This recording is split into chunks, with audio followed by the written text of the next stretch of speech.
wins here other than Rd.1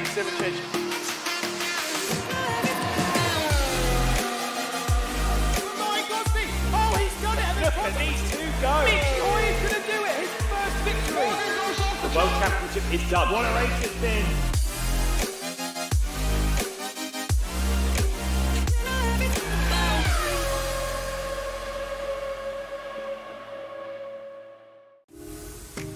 Well, greatness waits for no one. It is always down to the individual to grab it. That has certainly been the case for champions of years past. The likes of Rd.1, Bonnerhaus, Bruno Marquez, the greats of our series.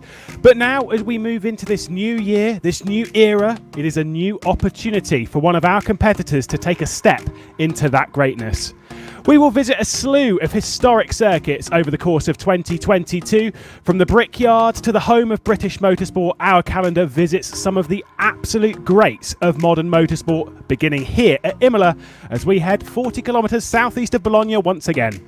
12 months ago, it was Michi Hoyer looking to seal his fate as a dominant force in the World Championship, beginning his triple victory run to start 2021 here at the San Marino Grand Prix and winning the opening race of the season for the second consecutive year.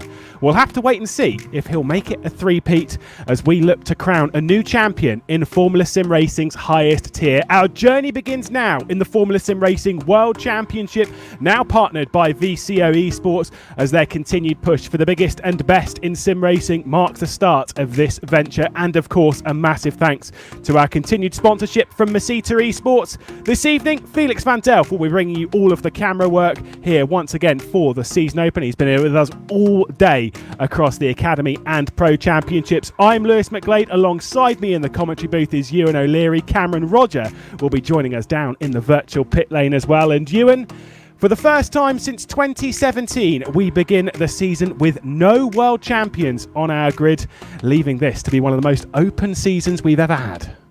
It is indeed one of the most open seasons we've ever had. As you say there, we're kind of embarking on a new era here, and it kind of feels like this year might be the year for the Germans, to be honest. Michi Hoyer's here, of course. He'll be very, very eager to put last season right, where he really fell off towards the middle part after taking 3 wins off the start. Obviously, Alex Siebel as well, very strong driver, and he'll be a contender as well as Dennis Jordan, his teammate, of course. So it kind of feels like those three are going to be the ones to watch. But as you say, with no previous champions on the grid, who knows what's going to happen? And judging by the results we saw at this very race last season, who knows what's going to happen? Who would have thought Liam Duval would have finished second in that one? Who is going to be the surprise today? Let's wait and see.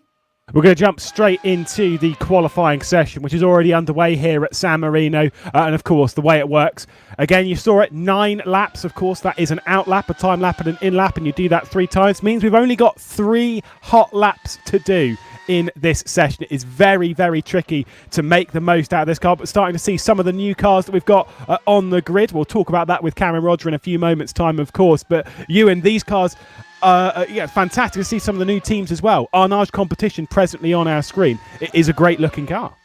It certainly is, actually, and we'll see how they go this season. Lots of new things, really, to look at this season. I feel a few new debutants as well. For example, Adam Rainey making his very first World Championship start. Ivan Leonov is making his first full season in the World Championship, and it's the first World Championship race for Jake Dennehan as well, to name a few. So, yeah, there's a lot of things that have chopped and changed throughout the summer, but some things stay the same. Michi Hoyer driving quickly for Burst Esport hasn't changed at all. Well, whilst we're in this qualifying session, we'll go down to our virtual pit lane to catch up with Cameron Roger about the difficulties of this car to drive around this circuit in a qualifying format like this. How hard is it? You've just given it a go yourself. Oh, it's very difficult indeed.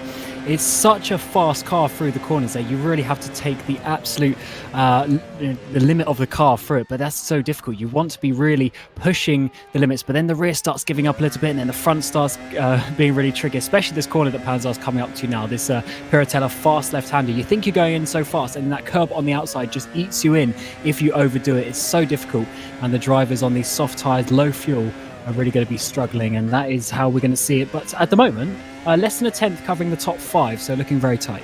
Yeah, very tight. It is not a very long circuit around here. A 1 minute 15.3 for Jan Vosnitzer. Only 7,000th clear of his teammate. Now, of course, Netrex P1 Sim Grand Prix what a fantastic season they had in the Indy Pro Series to end 2021 and start 2022, taking the championship and moving over into the World Championship. The likes of Noah Roivers for the first time, jumping in for a full-time campaign at this level. That is a pretty fantastic way to start, at least with still 5 minutes left to go in the session, but ticking off already a couple of laps and topping the session. Yeah, absolutely. They've been really strong over the winter, especially, and they weren't too bad throughout last season either. I know they didn't have a great World Championship campaign, but they were at first and second in the Pro Championship. Noah Roivers managing to take the title, Jan Vosnica just behind him. So they have proven themselves to be very, very strong indeed, and they're starting off this season very well indeed, getting right in amongst the Germans of Hoyer, Jordan, and Siebel in the top 5 there. Yeah. And you see those margins at the top. The two favourites coming into this. I mean, it's kind of hard to pick favourites on the grid of this. 2-3 of the favourites there that we were talking about coming into this. Of course, Michi Hoyer winning 3 of the races to start 2021 and taking 4 victories at this level. Dennis Jordan, Alex Siebel, both with victories at this level, including Dennis Jordan, who's the champion of the aforementioned 2021 Indy Pro Series here in FSR, taking his first title in the Formula SimRacing ranks. Let's see what Pignataro can do. He actually did quite well at the Brickyard to end that Indy Pro season, as he'll go across the line. Not sure where the improvement is, a little bit in the final sector, but nothing really major over the lap, losing plenty of time in the first sector. But look at this from Jan Vosnica, though, going fastest in the first sector. Yeah, not settling for the time that he has on the board at the moment and continuing to go quicker. Dennis Jordan also just green in the first sector right now. But yeah, with the absence of Ewan Simoncic, this really is one of the closest qualifying sessions we've seen for a very, very long time in the World Championship, because we've had 3 seasons of pure domination. We speak about every week. We get excited about all the races and whatever. It was exciting racing, but the unpredictability was certainly lacking at the very front of the field in terms of race wins, but this doesn't look like it's going to be a particular problem this season, judging by this opening session. Let's see if Dennis Jordan can go and grab pole position, though. He's going quick in the second sector, decent speed in the first sector. Is it going to be pole position across the line? The answer to the question is yes. And by look at that margin, a 1:15.1. Vosnica was improving directly behind, but it wasn't enough to catch Dennis Jordan. Still got another lap or so to do. Noah Roivers, the next one towards the line. Not a great first sector, losing about a 10th or 2 in that, but still with decent time in the second and third. Improves his time within 2/10 of that lap from Dennis Jordan. But what a stunner from our Indy Pro champion. Yeah, he's certainly in form right now, as you mentioned, with the Indy Pro Championship. Only 4th in the World Championship last season. And I do have my doubts over whether Jordan will be able to contend for this championship over the entirety of the year. If you look at the midpoint of the season last year, very inconsistent, really, getting a podium, but then outside the top 5, almost alternating throughout the middle part of the season. So whether he can compete over the entirety of the year is another problem. But for now, starting off very, very well indeed, and he does tend to in these seasons. Yeah, I mean, between the two of them, within the freshly branded, by the way, Oracle Red Bull Racing eSports, of course, between the two of them, of Dennis Jordan and Alex Siebel, I've spoken so many times about how long they have been teammates for. It's not as if it's a couple of months. They've been teammates for years, over half a decade. I mean, I remember speaking to them as teammates back in something like 2014, a very long time ago indeed. That partnership does mean quite a lot to them. They bounce off each other very, very nicely indeed. And kind of what that means is each time they enter a season, they know each other's strengths and weaknesses. I'd almost say, this is going to be a little bit harsh, but they're both very consistent. But I agree with you. Dennis Jordan's consistency maybe isn't his strongest point. He does have a lot of pace in the tank. I'd say that he is, regularly speaking, the faster between the two. But Alex Siebel's just almost unbeatable consistency, which we've noted in his run over the course of the last couple of seasons in the World Championship, is what nets them such great results on consistent basis. If they can hammer that home, they will be they'll probably be the dominant force this season, but it's very early doors. It is. It is. The one statistic I will pull out just to back up your point about Siebel there is that he's only got one non-point scoring finish in 21 World Championship appearances now. So I believe anyway. So that just kind of underlines that he is very, very good indeed. And that is exactly how he keeps getting into these places. Of course, runner-up last season.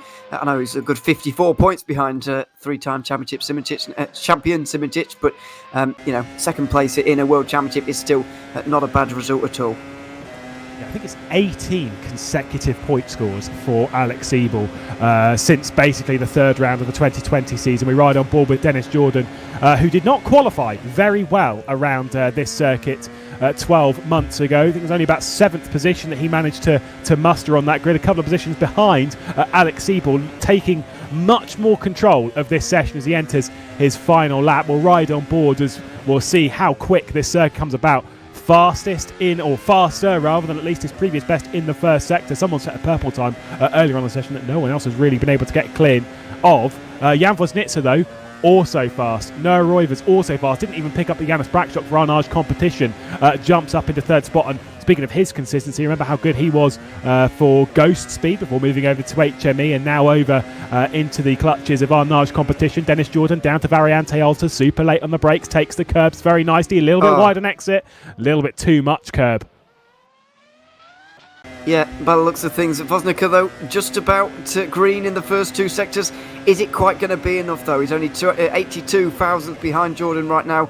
2 final corners to go and we'll see if he can maybe snatch this pole position right at the end. Yeah, fantastic first sector, better than Dennis Jordan's. Second sector's looking decent. This could be enough for Jan Vosnitzer to go and grab the pole position. They would absolutely love it and they'd go crazy in the camp. What's it going to be? Oh, by 2 thousandths of a second, misses out. How do you measure that around a circuit like this? That is tragic for Jan Vosnitzer. I don't think you can get much tighter than that.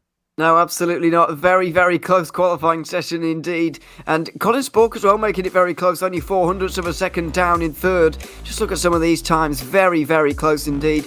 Michi Hoyer and Alex Siebel, 6th and 7th for them as well. Bit of a surprise to see them so far down. Yeah, I think there'll be some disappointments within those camps. Michi Hoyer said did pole and victory here last season. 7th position for Alex Siebel. Carlos Martin, Adam Rainey inside the top 10 on debut. Jake Denahan for Edge eSports. But that final improvement from Colin Spork really was the fiery moment towards the end of that session to grab up into third position. Jan Vosnitzer moving out by 2 thousandths of a second from Dennis Jordan. We'll catch up with Michi Hoyer to take us around the circuit much better than I could, as we'll see how the 3-time race winner last season and 4-time race winner overall in the World Championship does. Imola. Hello guys, welcome everyone to the Formula Sim Racing season 2022. We are live for the season opener at San Marino and I'm very proud to take you guys around the San Marino Grand Prix circuit for a flying hot lap. San Marino circuit, the host of the season opener for the FSR 2022 season. DRS is wide open and across the start finish line we go, coming towards the best overtaking spot. Turn 2 and 3, basically a chicane, want to be flat out through 4 and easy on the steering as the car can easily step out. Into turn 5, want to stay all the way on the inside here to set yourself up through 6 and then into 7 we go. A very late apex hairpin where you want to be on the throttle as early as possible. The great traction up the hill towards turn 8, 2 downshift to the left, full mount of the curb, don't go too wide over the rattle curb on the outside, coming down towards Aqua Minerali, a little bit of coast to the right, Kingdon, heavy braking into the right hand turn up the hill. Car can be a little bit loose over the crest and then heavy braking for Variante Alta, the big chicane. Not too hard onto the rattle curb as DRS is enabled again for the back straight down to the final 2 turns. Rivazza 1 and 2 want to hug the inside of that curb a little bit, and very important Rivazza 2. You want to have a great exit onto the start finish straight. Again here DRS wide open and we're going to be across the line. That is the San Marino circuit.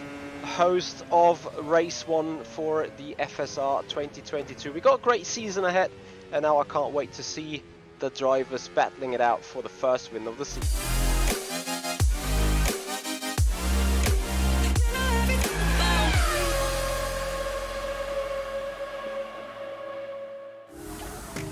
Well, thank you once again to Michi Hoyer there for taking us a little bit of a view around this circuit here. Imola, Autodromo Internazionale, Enzo Adino Ferrari, a fantastic race circuit here in Italy. It's not in San Marino, it's quite far away from San Marino, but we'll gloss over that one.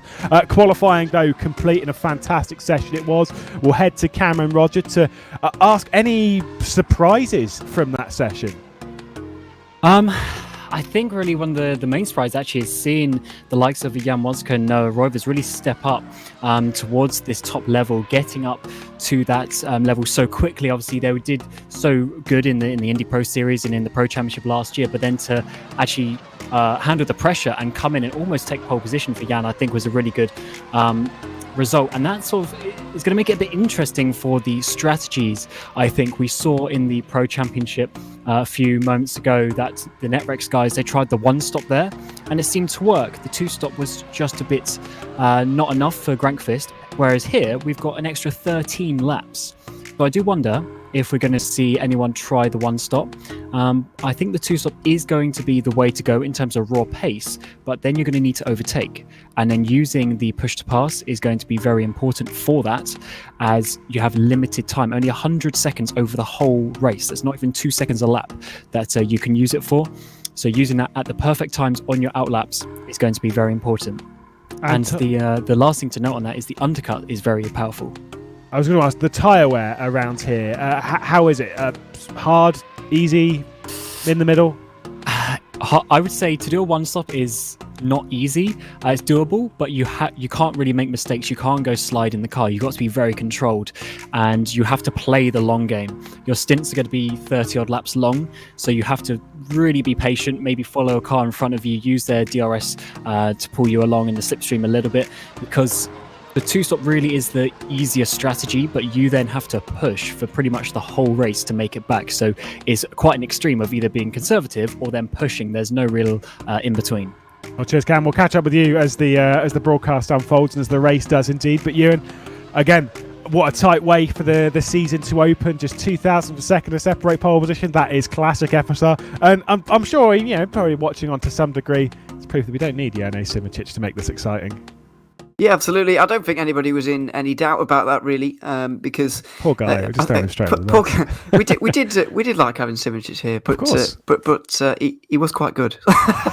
So it's good to have maybe a little bit of a closer championship this season, hopefully, because the 3 titles that he did win were quite comfortable in the end, really, for him, and he did run away with it. Interestingly, he didn't really run away with this particular race last season, and he didn't get pole on either occasion. It's returned in 2020, this track, from a 13-year absence, all the way back in 2007 was the one before that. So he certainly wasn't racing at that time, but didn't get pole on either occasion, and didn't exactly dominate the races he won in 2020 either. Only 3 seconds at the line. Michi Hoyer obviously was the winner last time around here as well. So it wasn't his favourite circuit. We did see some different kind of winners and different interesting things going on at this particular race. But over a season's distance, this one promises to be the most exciting for years, quite possibly.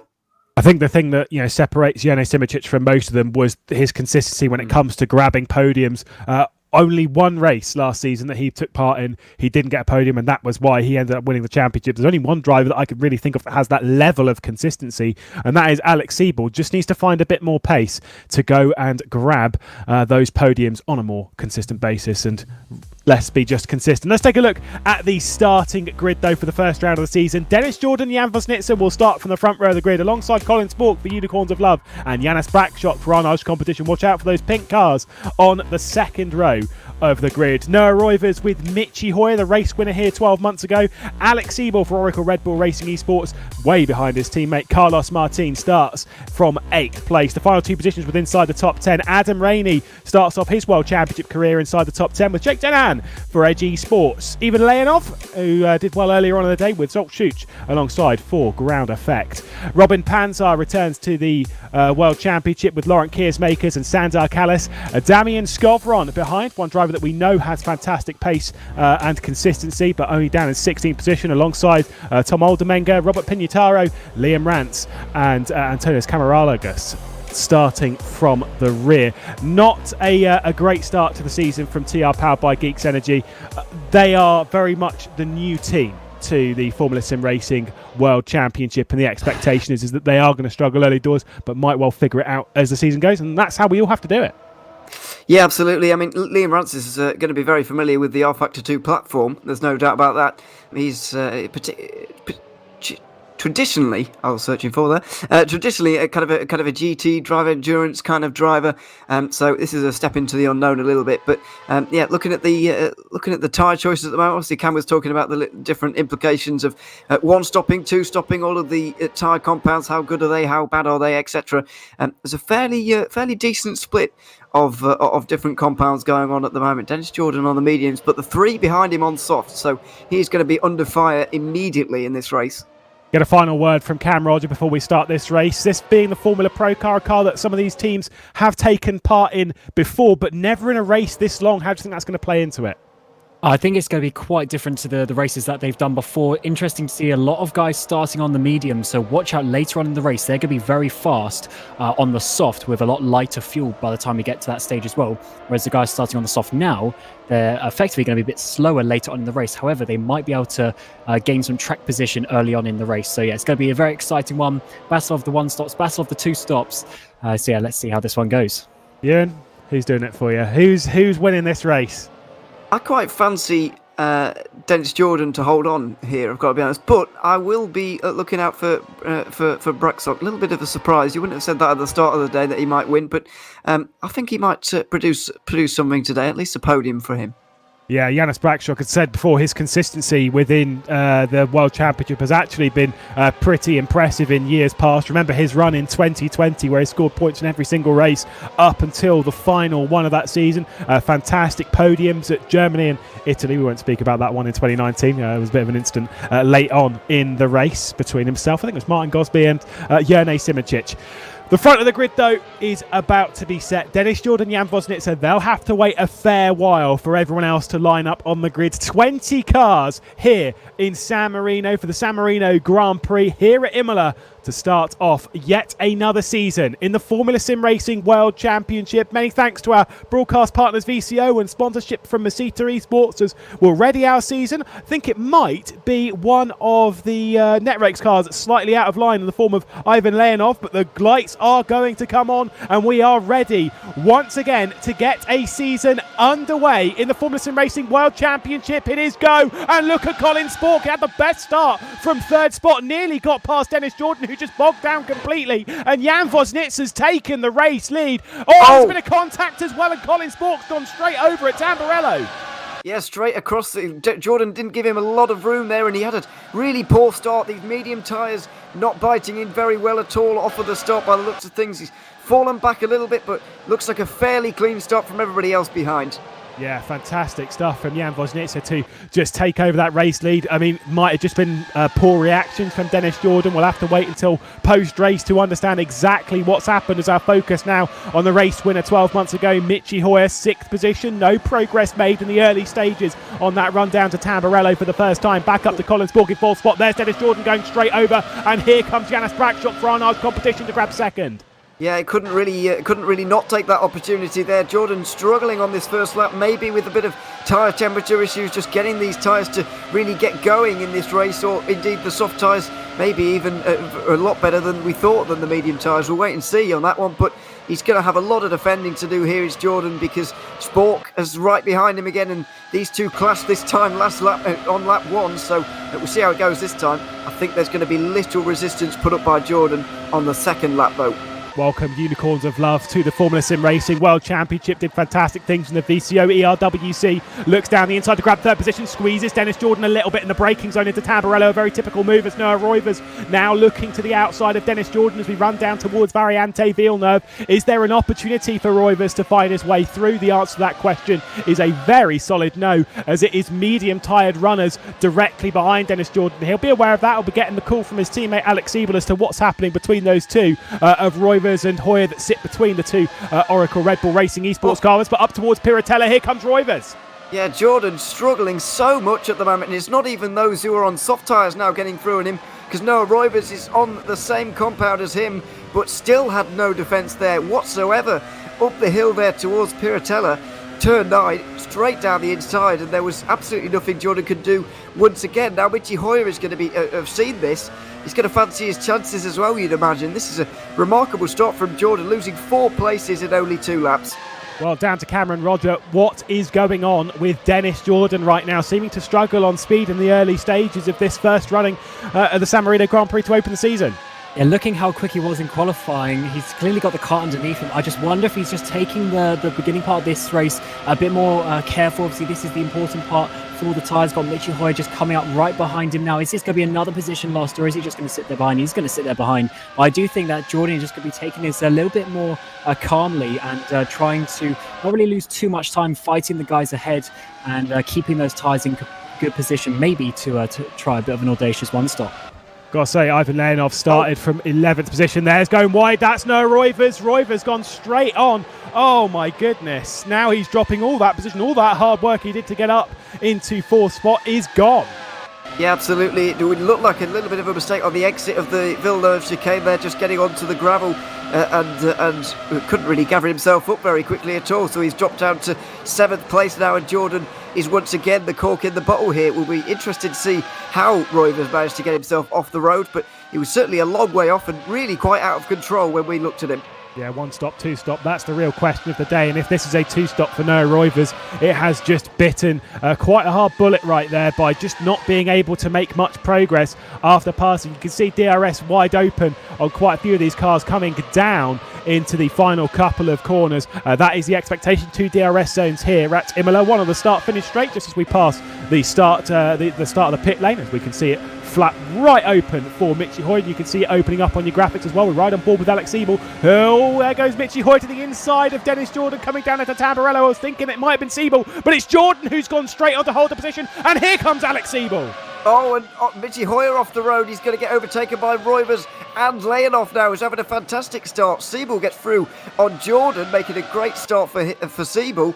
And it's all changed through turns 1 and 2 there. It'll be interesting to see what happened there once again, because it looked like there was, space given. Was there not space given? Oh, who's that in the background? Looks like Skrovron has gone round in the background.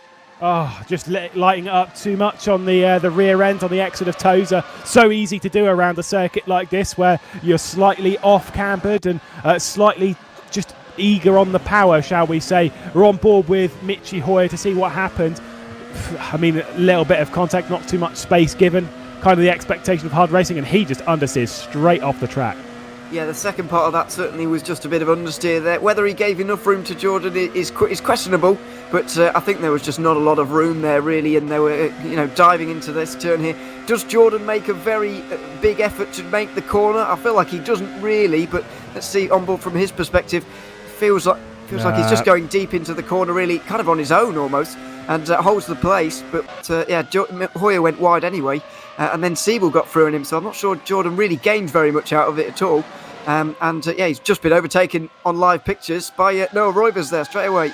Yeah, I think they were both just pushing it a little bit too hard into the corner and just overcooked themselves. And just to correct, as you were suggesting earlier, it wasn't Skrovron, it was Robin Panzer who had that spin on the exit of Tozer. You were the one who pointed it out. That's not me trying to throw you under the bus. Don't worry, I'm picking up as we're on board with Dennis Jordan. The medium runners, if they're going to battle it out like this, though, Ewan, they are going to be costing themselves so much time, as getting a little bit beached on the curb on the exit of Piratella.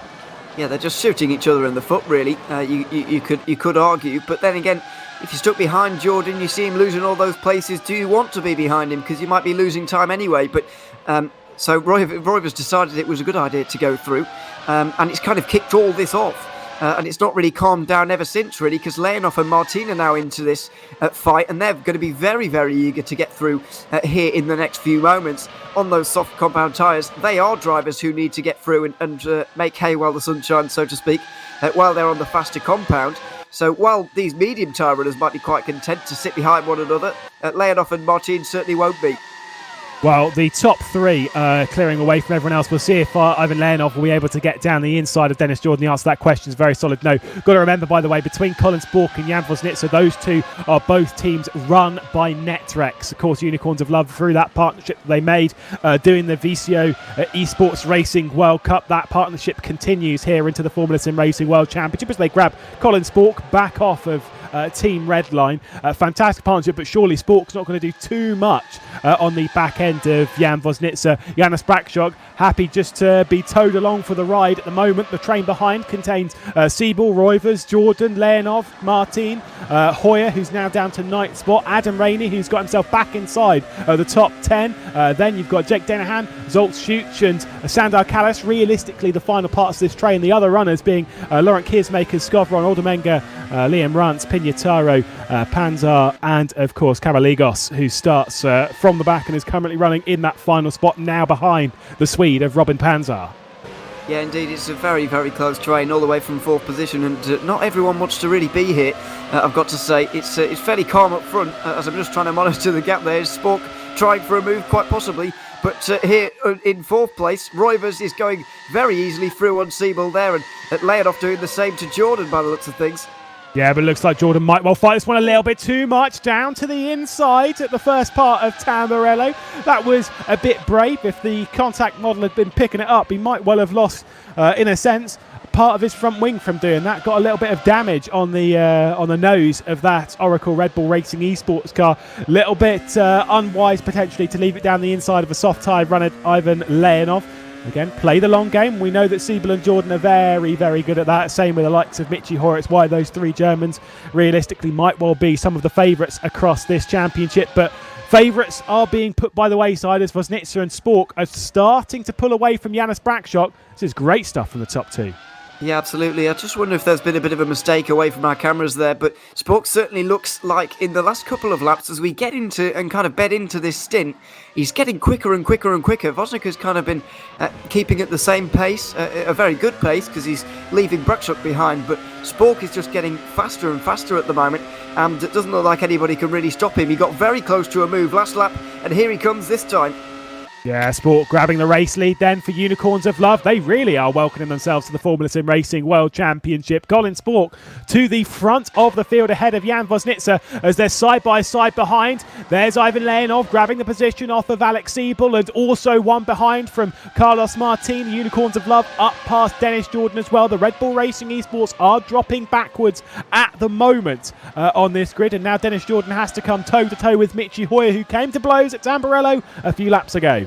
Yeah, absolutely. They're going to certainly remember that incident when they come together again here. But Jordan cannot stop falling backwards at the moment. It really is quite remarkable to see this right now. He's just continuing to fall back, and even Alex Siebel right now can't really keep pace with Noah Roivers, who's been allowed to get away. So what on earth is going on at Red Bull at the moment? I know it's only 8 laps into this race and it's no time for panic just yet, but they've got to be scratching their heads a little bit here as to how they are losing so much time.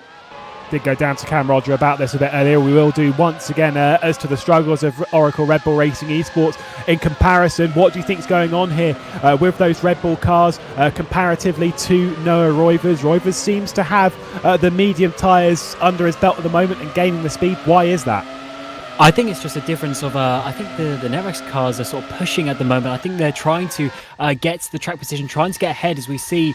And now an overtake again with Leonov. He's really pushing at the front. I think he must be going for a 2-stop, trying to get the track position at the moment, because he knows he needs to make a stop more than the cars around him who would potentially be on a 1-stop, because you've seen how fast Siebel and Jordan are in previous seasons. You've seen how sort of close they can battle at the front, and they've really started to drop off. And I think it's not just the difference between the medium and the soft. I think there is a strategy difference going on here, which is good to see, but we won't find out for another sort of 5-10 laps if the 2-stoppers start coming in.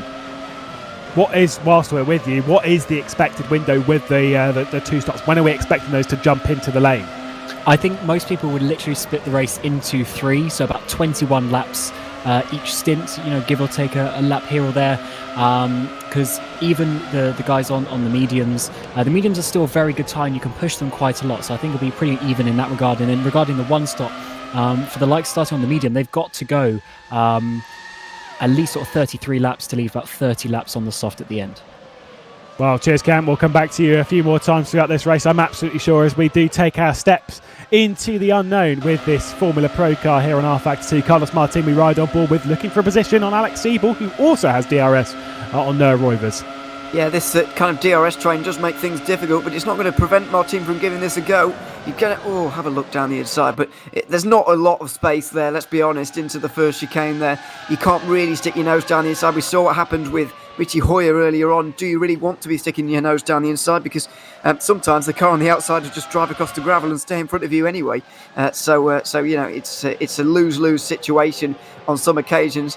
Kind of embedded within this pack at the moment. If Carlos Martin just qualified ever so slightly better, then he would have been up with those top 3 or 4 right now, but unfortunately wasn't quite able to string it together enough, and he's now stuck a little bit in this 7th position, of course. Very experienced driver. He'll know how to be patient, and he'll know that he needs to be patient at the moment. Just a case of getting through as efficiently as possible. Oh, Colin Spork is starting to break. Jan Vosnitzer here is fancying no part of that. Oh, a little bit of a lock-up on the rear end, just slowing it down, coming downhill into Ravazza. So easy to do.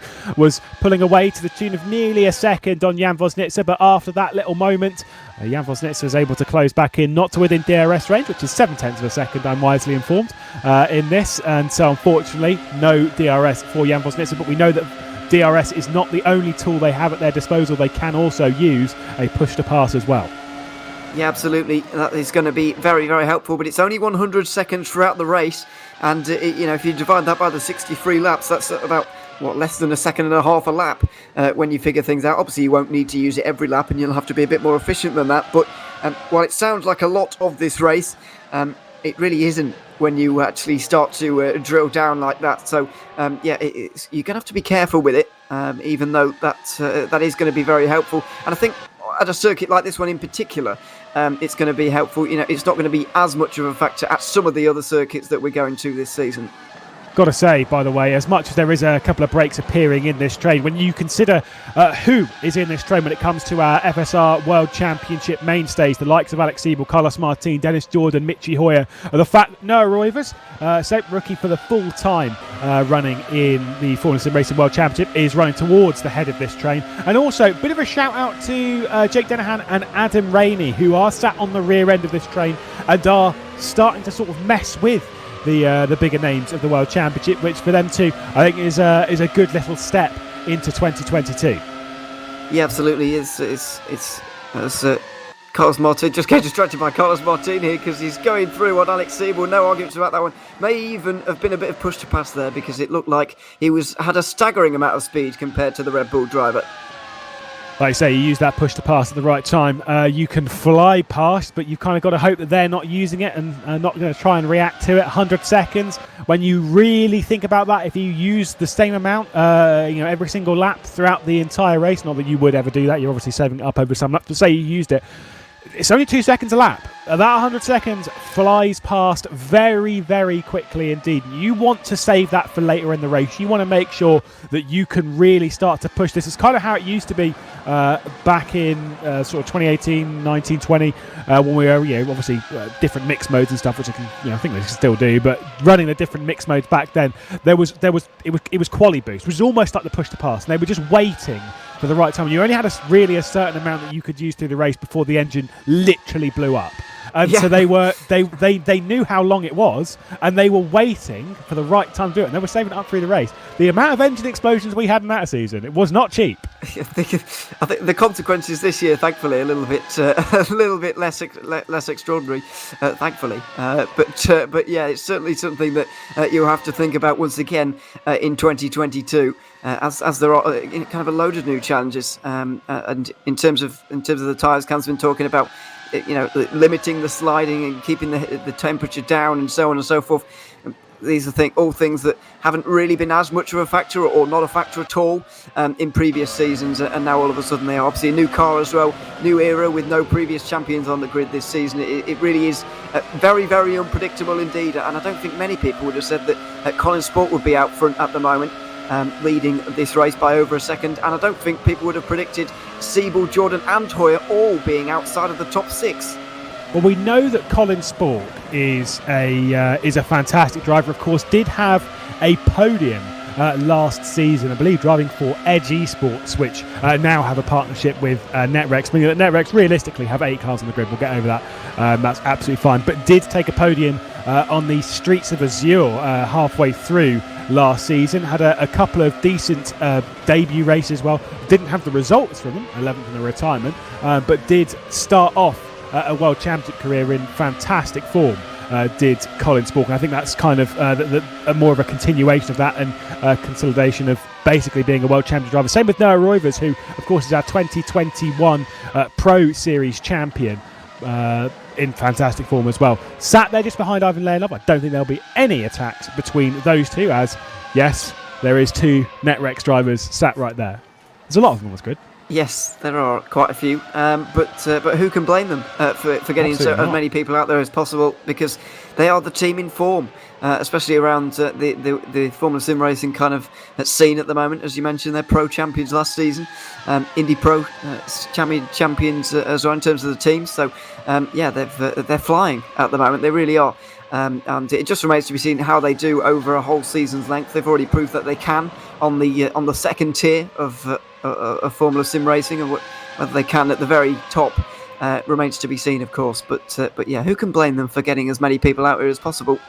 Have noticed there has been a couple of issues for Adam Rainey and Jake Danahan. Don't know what happened to Carlos Martin there, going through Variante Alta, but decided to have absolutely none of what was going on with the racetrack. So good for him. But now under a lot of pressure from the 2 Oracle Red Bull Racing eSports cars. Adam Rainey, by the way, was into pit lane because he's on the medium tyres. It makes a lot of sense because he was on the softs.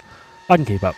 Yes, absolutely. There's not many people out there on the softs right now remaining. It still remains to be seen, really, as to whether these guys can get all the way to those that all-important 21 laps that Cam was talking about, or indeed even a little bit deeper. I'm not entirely sure. Maybe Cam can shed a bit of light in a few moments' time. But how far will these softs be able to go? And if we see somebody going, 25 laps, are we looking towards a one-stop maybe at some point? We'll wait and see. Just looked like he drove off there. Yeah, I mean, sometimes they can basically, if you're going to straight line, I mean, I say straight line, that was going very much the opposite side, but if you're going to cut on the exit of the corner, you're better off to avoid those sort of 4 sausages on the exit, because they can, particularly with a car like this, where it is running quite low, you can effectively smash your car, and that's never a good thing to do in an open wheeler like this. Back on board with Dennis Jordan, who will basically just be sat here thinking, I'm going to wait for Alex to do something. Mitchy Hoyer behind him probably won't be quite as patient, especially as Mitchy Hoyer has no pressure behind us. Jake Denhan's basically 5 seconds off the rear end of the burst driver. Yeah, absolutely. And he's going to want to rectify what happened at turn 1 all those laps ago, I feel, by getting through here in the next few moments. But it's very, very difficult. As I mentioned earlier on, these guys are in a big DRS train from Siebel. Well, Siebel didn't quite get it that time, but Jordan's got DRS, and that makes Hoyer's life very, very difficult indeed. And so everybody's just struggling here. I do just wonder as well how much these guys are actually pushing at this stage. Are they on the limit right now, or are they keeping something back so that they can keep their tyres in check right till the very end? Because a notable characteristic of them, of course, is that once they are gone, they're gone. You've got to drive exceptionally slowly to get them back into the temperature window again, which you really can't afford to do. Yeah, when it comes down to the there's 2 variances when it comes to the usable life of the tyre. Of course, we speak of what is the actual wear of the tyre, the percentage wear, how much, what would be in realistic terms, how much of the tread or whatever is left of the tyre, and then of course thermal degradation. So how hot the tyre gets and where it loses its grip in that sort of thermal window. So those 2 sides of it basically in this tyre, they can run the percentage almost all the way down to zero. I think it's about 5% until they've really gone off the cliff, which, let's be honest, 5% is quite a low digit when it comes to 100%. But it's the thermal degradation that's a real key part of these tyres. They do struggle to keep within that window. Yeah, absolutely. This is the real key that we've been kind of building up to this entire time. Can you keep the tyres in that window? How far can you take them as well? Can you manage a one-stop here throughout the entirety of this race? 63 laps around him is not an insignificant distance, and we've seen the two-stop nearly viable for the pro race we saw just an hour or two ago. So goodness knows what it's going to be like in the World Championship. In theory, Cam was mentioning this to us before we went on air, so I can say this and kind of steal his information, which is great. Nice. I know.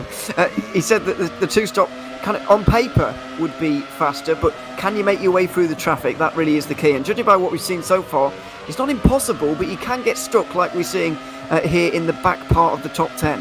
We should go to Cam to just back up that information. Cam. Yeah, that is Nice, true. throwing him right in the mouth. It's not a significant amount. It's maybe sort of 4 or 5 seconds in that sort of region, but that can very easily be changed with traffic, because what you're going to see with the likes of, because I think we're pretty confirmed now, definitely Spork, just the way he was pushing earlier, definitely I think he's going to be going on a two-stop. He's going to be coming in fairly shortly, and it's going to be around 24 seconds or so for a pit stop. So he might come out just ahead of Damien Scovron, but then he's going to have to overtake the likes of Denahan, Hoyer, Jordan, catch up to those guys, and that is going to be what's difficult, because doing the extra stop, he's going to lose that track position that he's got now and have to do those overtakes on track at some point. Well, Cam's definitely listening, so at least there's that, Ewan. We're up to date on that one. I mean, it's like I say, a race like this, with it being something new. We say this every time we come racing in the Formula SimRacing World Championship. When it comes to a new season, it's all about learning as the season goes on. The meta, so to speak, the strategy. No one really figured out in the early stages of 2021 except for Michi Hoyer, and that's why he won 3 on the bounce. Of course, his fantastic speed also helped with that, but his understanding of the strategy and the experiments that he did, that was what really helped him win from a strategical point of view. Look at Germany. Yeah, he did do very well at the start of the season, but I feel like the kind of confidence and the pace that he had early on in that season was actually more of a factor actually than his handle on the strategic situation. You noticed as soon as he lost that race at the Netherlands, it was, where he DNF'd dramatically through the final couple of corners. All of his, well, not all of his confidence was gone, but it certainly took a hit. It allowed Simoncic kind of to find his feet in the championship, and then from then on in, Hoyer had a bit of a disaster over the next 3 rounds as well. So as we see, Roivers getting through on Leonov there. I feel like keeping the confidence up and keeping the good results kind of coming in for Hoyer is a lot more important than his handle on the strategy here in these races. Yeah, well, I mean, running the, like I say, just changing the strategy on the fly is going to be critical in a race like this, and understanding where you can go on tyres. Just kind of wondering how these are all going to work out. Well, like I say, with all the different NetRex drivers and stuff that we have in this little grouping, do they form a partnership here? Do they work together, or do they just go on the attack? What would you do in this scenario, Ewan? It's very difficult to really say here. I mean, in the situation we're seeing with these guys, we've been following these guys almost all race at this stage, because it is by far the closest things that are going on. Lots of overtakes and so on. I feel like some of these guys are a little bit stuck and don't really have a lot of choice either way in what they're doing right now. Even if they wanted to kind of move forward, I don't feel like some people can. However, that may open the door for somebody to do something a little bit off-piste, maybe in the next couple of laps. We're getting towards that 1/3 distance mark that Cam said was important. Splitting this race into thirds, pitting at the end of lap 21, very possible. But yeah, I feel like if you are Michi Hoyer right now, even if he wanted to move forward, which I'm not necessarily think he does, but even if he did, I mean, where can he go? It's very hard for him to get anywhere here. This train running around the same sort of lap times now as our race leaders. That gap just holding station to sort of update you on where we are in comparison to the fastest lap of the race. The fastest lap of the race is in Colin Spork's hand, a 1:18.751. Last lap completed a 1:19.8. is really setting sail, by the way, at the top. Janis Backshot, who's struggling on speed, mid-120s right now, and really being caught by the chasing pack that's being led by Noah Roivers. It's almost a bit like cycling this. So we've got the peloton. I've always, I love my cycling analogies when it comes to racing and stuff. Yeah, exactly. Literally every broadcast. But it is, you've got your peloton here, and they're starting to catch the breakaway. I know you like cycling. It's fine. I'll try and keep the sports separated, but but either way, I see what you're saying. It's just a case of whether Koningsborg is going to be caught here today. We saw earlier on that, last season, kind of the guys up front. We spoke early on in the race. Are they going to be caught by guys behind and so on and so forth? And in the end, they just ended up staying in the lead the entire time. So we'll see if that's a similar situation. But we now have our first pit stops of the season. Vosnicker and Braxok both making their first tyre change, and presumably we'll be going on to the mediums here after only 20 laps.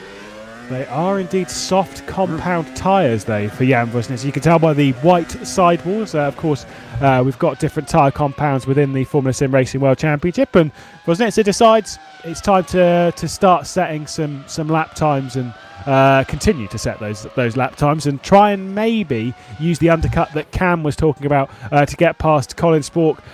Cam, do you think that is the goal at the moment for Jan Vosnicer, just to try and grab track position? Oh, definitely. I think he would have probably wanted to go another couple of laps realistically to help him a bit later on in the race. But yeah, the undercut, we're going to see maybe even 2 seconds or so with just a lap of undercut, maybe using some push to pass on the out lap as well, really getting the maximum out of these tyres. So I think if Spork doesn't react here, I think he has the opportunity of being undercut and Wozniacki taking the lead. Well, Colin Spork is now into the pit lane as well, back on board with Dennis Jordan focused forwards, as we'll see with Alex Siebel as well. And Colin Spork into the pit lane, dropping down those positions. As we'll see, he is onto the medium tyres. Yeah, bit of a difference out here at the moment, and it's well could see Vosnicker taking the lead at some point in this next stint here. There is the Netrex car in the background. Gained a little bit of time there because the gap is now down below 2 seconds. It was out to nearly 3 before those pit stops, just underlining how important the undercut is around here. Then these soft tyres are really going to help to reel in Spork. However, we saw last season, I don't want to try compare to last season too much because the tyres are different, the cars are different, etc. But the winning strategy was almost always to have 2 soft stints at the start of the race. I just wonder if that's going to be the case this season as well, because if it is, Vosnicker is in a very good place. Very good. It was about going aggressive. Who was that? Who was just off the road? I think it was Jake Dennehan who was off the road going on the exit of Piratella, which I'm pretty sure Colin Spork will be like, cheers, mate. Jan Vosnicer will be like, thanks, mate. But clearly, Dennehan in the loop and basically jumping out of the way of Vosnicer. Completely differing strategies there. I think that might have been the right call, just to sort of stick to themselves. Yeah, absolutely. It's probably the best call for everybody, really, as you say, to keep themselves to themselves. As Carlos Martin on the soft tyres, really struggling now, and Siebel is going to be using a big bit of overspeed there to get through very easily indeed. It certainly seems that after 20 laps or so, those soft tyres are beginning to struggle, but they are going quite a long way now, Martin and Leonov. I wonder if they're bringing themselves into that one-stop window, or it's still a bridge too far for them. We know it's going to be difficult, but somebody's bound to try. Yeah, a couple more drivers entering the pit lane. Dennehan after those couple of issues down at Piratella. Liam Rance also into the pit lane to sort of make their first stop, which will definitely be 2. Noah Roivers, though, continues to lead in this train of 6 cars that has Roivers, Leonov, Siebel, Martin, Jordan and Michi Hoyer. A little bit wide there, though, from Ivan Leonov in that second position. Soft tyres, they're probably going to be struggling quite a bit at the moment. Yeah, they absolutely are. The tyre wear really starting to come into effect now. Off the road there, was that Noah Roivers just off the road, maybe at the bottom of our screen? People are starting to struggle ever so slightly. Mistakes seem to be a little bit contagious, to be honest. Over the last couple of moments, it's starting to creep in as the tyres start to wear down. And Martin, certainly one of those under a lot of pressure right now. May well be in, to be honest, but decides not to. Jordan will be getting through here, surely, into turn 1. I think potentially so. Ivan Leonov into the pit lane looking for potentially some medium tyres. What does Dennis Jordan do on the rear end of Carlos Martin? Alex Siebel, second position now. as Noah Roivers leads by a second. I think this gap might be good enough just to start, lighting up a little bit. If they've saved the tyres, now is the time to start using them. Yes, we're sort of 7-8 laps away from the expected pit window for them to jump into the lane, but if you've got the tyre life in it, you kind of want to start picking your moments as when to use it. Yeah, absolutely. You can't afford in these races. The ones who often win are the ones that make use of their tyres in clean air most of the time, or certainly was the case last season. You need to, when you're faster like Jordan is right now, you need to be using it in clean air rather than stuck up behind someone kind of suffering on old tyres just a little bit. So this is quite important really for Jordan. I know we're still in the first half of the race. It's still not for a particularly high position right now in terms of net places, but in terms of the overall outcome of this race, it is important for Jordan to get through, and I think Martin knows that as well. If he wants to beat Jordan today, then keeping behind for as many laps as possible is beneficial to everybody really, and his teammate Colin Spork, of course, who he might be helping out here as well. So it's very important Jordan gets through. Well, Noah Roivers into the pit lane. Cam, seems like a little bit of a halfway house between the two strategies. Is there much of an advantage in that, or is this still some form of a long-winded attempt, potentially even at a one-stop? I think this is still a two-stop for Roivers. I think he just went a little bit further on those medium tyres to make the two soft stints a little bit easier. As we saw, the 20-lap mark for the softs is really where they start to lose their main peak of performance.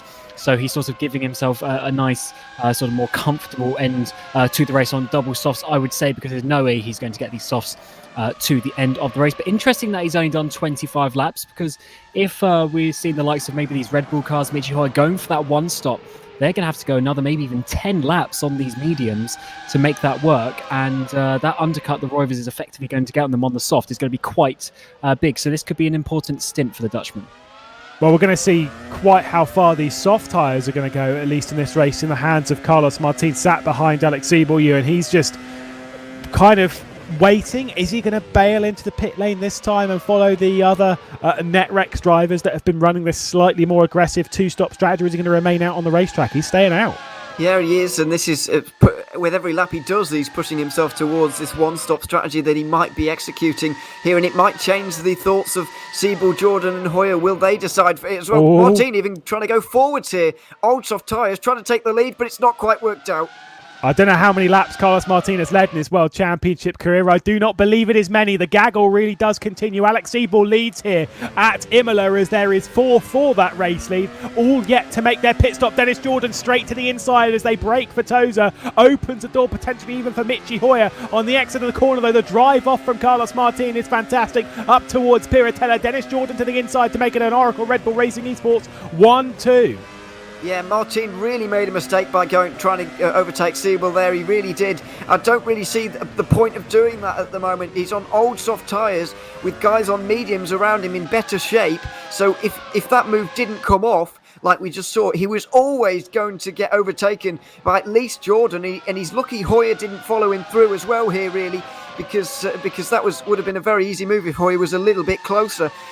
Very, very strange decision for him to try and go down the inside there, but he went for it and he's actually paid the price. It's a Red Bull 1-2 now, and look in the background, his teammate Colin Spork is very nearly amongst these guys already, despite having made a stop in this race. Yeah, and obviously Jan Vosnitzer as well with them closing in. So this could be big for the two-stop runners. Might be making this one work here at Imola as they are closing in our previous race leaders.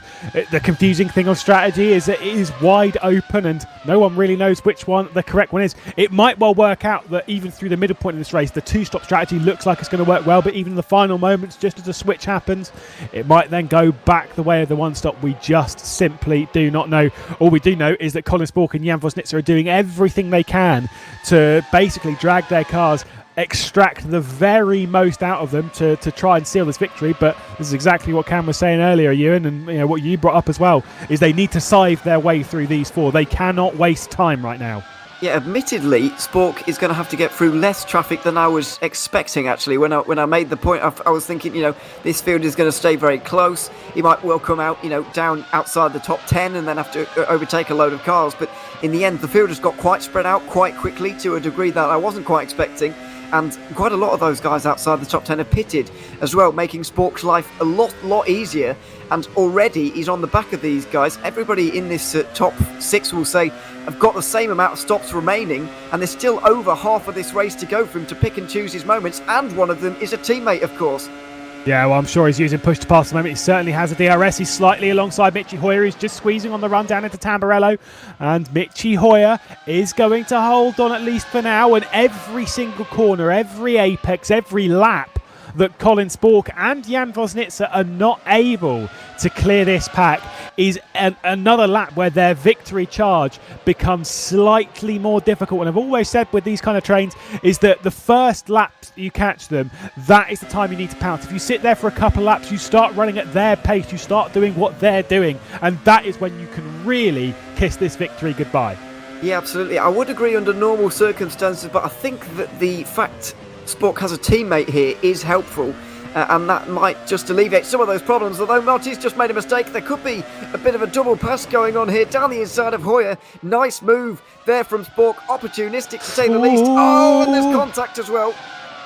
Yeah, that was never the wisest call, as it was 3 wide on the exit of Variante Alta. Jan Vosnitsa is going to come through. Carlos Martin's going to try and hand over the position to both Carlos, to Colin Spork and to Jan Vosnitsa, but he might well hand over the position to Michi Hoyer, who he slaps off the racetrack just a little bit on the exit of the penultimate corner. Out of the final one, Carlos Martin's bailing for the pit lane. He's done his assistance for the team, and Michi Hoyer will be seething within the cockpit of that burst car. Yeah, he'll be absolutely furious with Martin. There's no doubt about that. Bosnia could get through on Spork as well. But that was very important for the both of them, it has to be said, to get through there in the manner they did. It was quite messy in the end. But yeah, very good team play as far as Martin is concerned. This is the problem that Michi Hoyer has really this season. He's got a debutant teammate. Demian Skrovron has only done one World Championship race in his career before this season. And so he's not going to get much assistance from his teammate like we're going to see for the likes of Spork, Vosnica and so on. They're going to get a lot of team support. Hoyer, absolutely not. And this is going to, it could well become a very common sight throughout the 2022 season. Yeah, we're right on board with this as we head down the hill as well. So, I mean, that was, I guess, fair enough. A bit of bold stuff from Carlos Martin to assist his teammates to come through here on the exit. There's a bit of... That's not okay, no. I'm going to say it, you know, love you, Carlos. Do you get along with Carlos Martin quite well? That was a bad move. There was no problem with anything up until Ravazza. Yeah, and then, or indeed letting Vosnica through on the inside. That was quite clever, really. But running Hoyer completely into the gravel there was definitely not okay.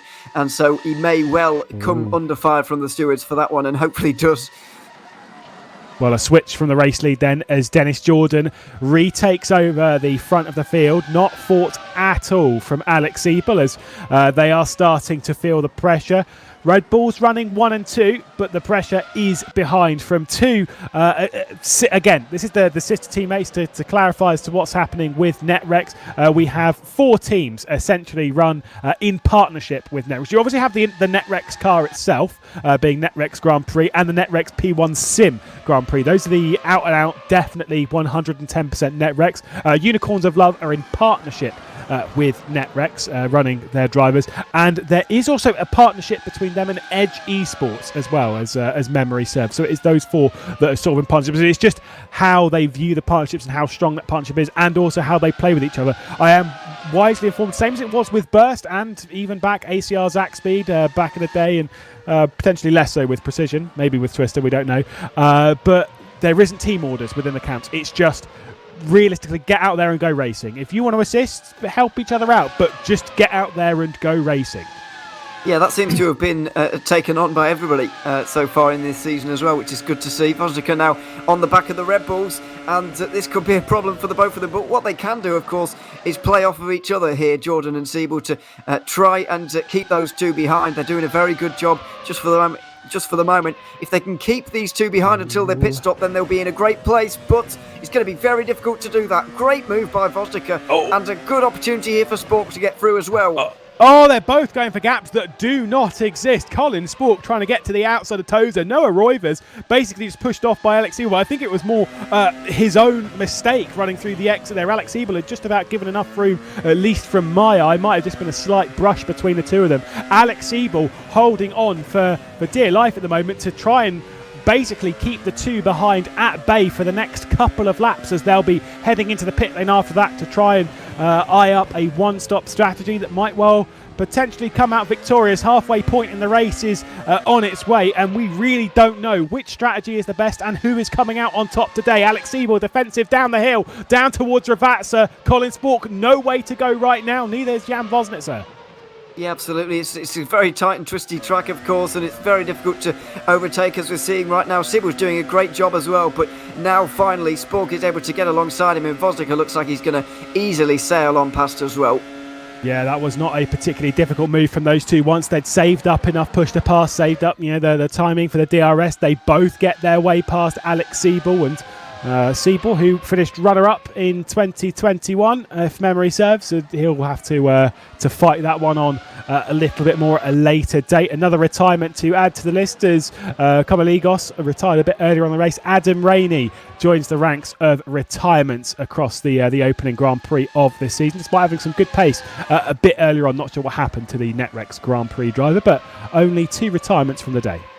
Yeah, fortunately, only 2 just for the moment, but we'll have a look briefly as to what happened to Adam Rainey. It looks like he was battling away, as everybody seems to be. But it's a mistake.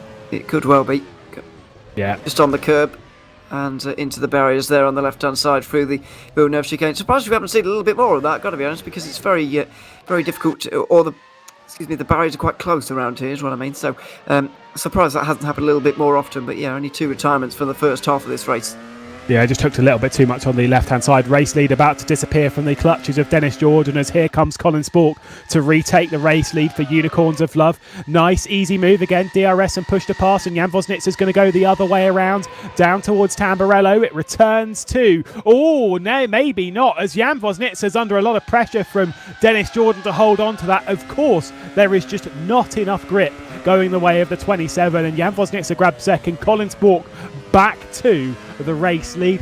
Those kind of mistakes, to go back to your point, we don't typically see in this, because this is the Formula Sim Racing World Championship, our highest tier in Formula Sim Racing, and that's why we've got some of the best drivers in RF2 Sim Racing. Mistakes like that don't really happen. Such an easy one to do, though, with the curbing on the left-hand side. Cars are always slightly unbalanced as well. As you've turned in, as you've thrown the steering wheel over, that's such an easy mistake to make. Yeah, very true. It is indeed. I mean, interesting. I just want to bring up a point about Jan Vosnica here, really, because he is on the soft tyres. Colin Spork out in front at the moment on the mediums. We haven't really seen like that is the case, though, if you see what I mean. You know, we haven't really seen that Vosnica's very much quicker than Spork. We saw earlier on that Jordan was really struggling off of the start. Maybe now it's become apparent that he was just saving the tyres for a bit of a longer stint here. But either way, I would expect Vosnica to be catching Spork a little bit quicker and be applying the pressure maybe at the front of this race, but he's really not doing that on these soft compound tyres. But maybe this is trying to play the longer game, trying to keep these tyres within reach at the moment. Also, potentially understand that there might well be threat from behind later on. I don't know. I don't know what their game plan is, but right now Vosnica might just be playing the longer game to attack Colin Spork towards the pit window for the second pit stop, which they are inevitably going to make. Dennis Jordan, Alex Siebel, Mitchie Hoyer still not made their first stop in the day's action. Mitchie Hoyer, he'll spot those 2 Red Bulls in the distance and might well think, if only I hadn't come to blows with Carlos Martin. Obviously, nothing really he could do in that scenario. He was just pushed off the road. Still, certainly not done for the 4-time World Championship race winner. Yeah, I think if Hoyer really is serious about winning this championship, and we believe that he is, he's got to pick up points consistently like his teammate did. He can't have confidence knocked from a poor result like we saw last season. Obviously, the DNF was in strange circumstances at the Dutch Grand Prix, and it was unexpected and quite dramatic. But he's got to. What he should have done there is kind of taken some comfort in the fact that he'd won the previous 3 races and then taken that confidence into the next one and continued on at the same consistency that he had before. Wasn't able to do that, and that's what he really needs to do this season if he wants to take home the title. I feel being consistent over the year long and not having confidence knocked by a bad result as we saw through the midpoint of last season. Yeah, it was, a fantastic push from Michi Hoyer to take on Peter Berliak at the Dutch Grand Prix. A great little race, but like I say, a bit of an odd issue with one of the curbs, and it stole his chance to at least make it 4 consecutive podiums, maybe even 4 consecutive wins to open the season, which has not been seen too often. Cameron Roger, I'll bring back into this just a moment, because we're seeing the one-stoppers, Dennis Jordan, Alex Siebel, Michi Hoyer, the 3 that have yet to come into the pit lane.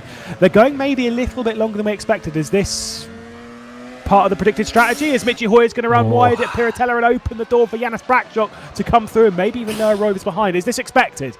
Yeah, I think this is really the point actually with Michi Hoyer. I think he's struggling now with those hard, the medium compound tyres, and I wouldn't be surprised if the Red Bull guys were in as well, because they've already been overtaken. But just remember, where they are on track, all these cars need to do another stop as well, so it's not too bad, but I don't think it's really going to work out for the race victory. And what they've probably doing is they're probably taking some losses now, trying to get closer to the other guys' pit stops so that the offset isn't quite as big in the third or the second stint for these guys.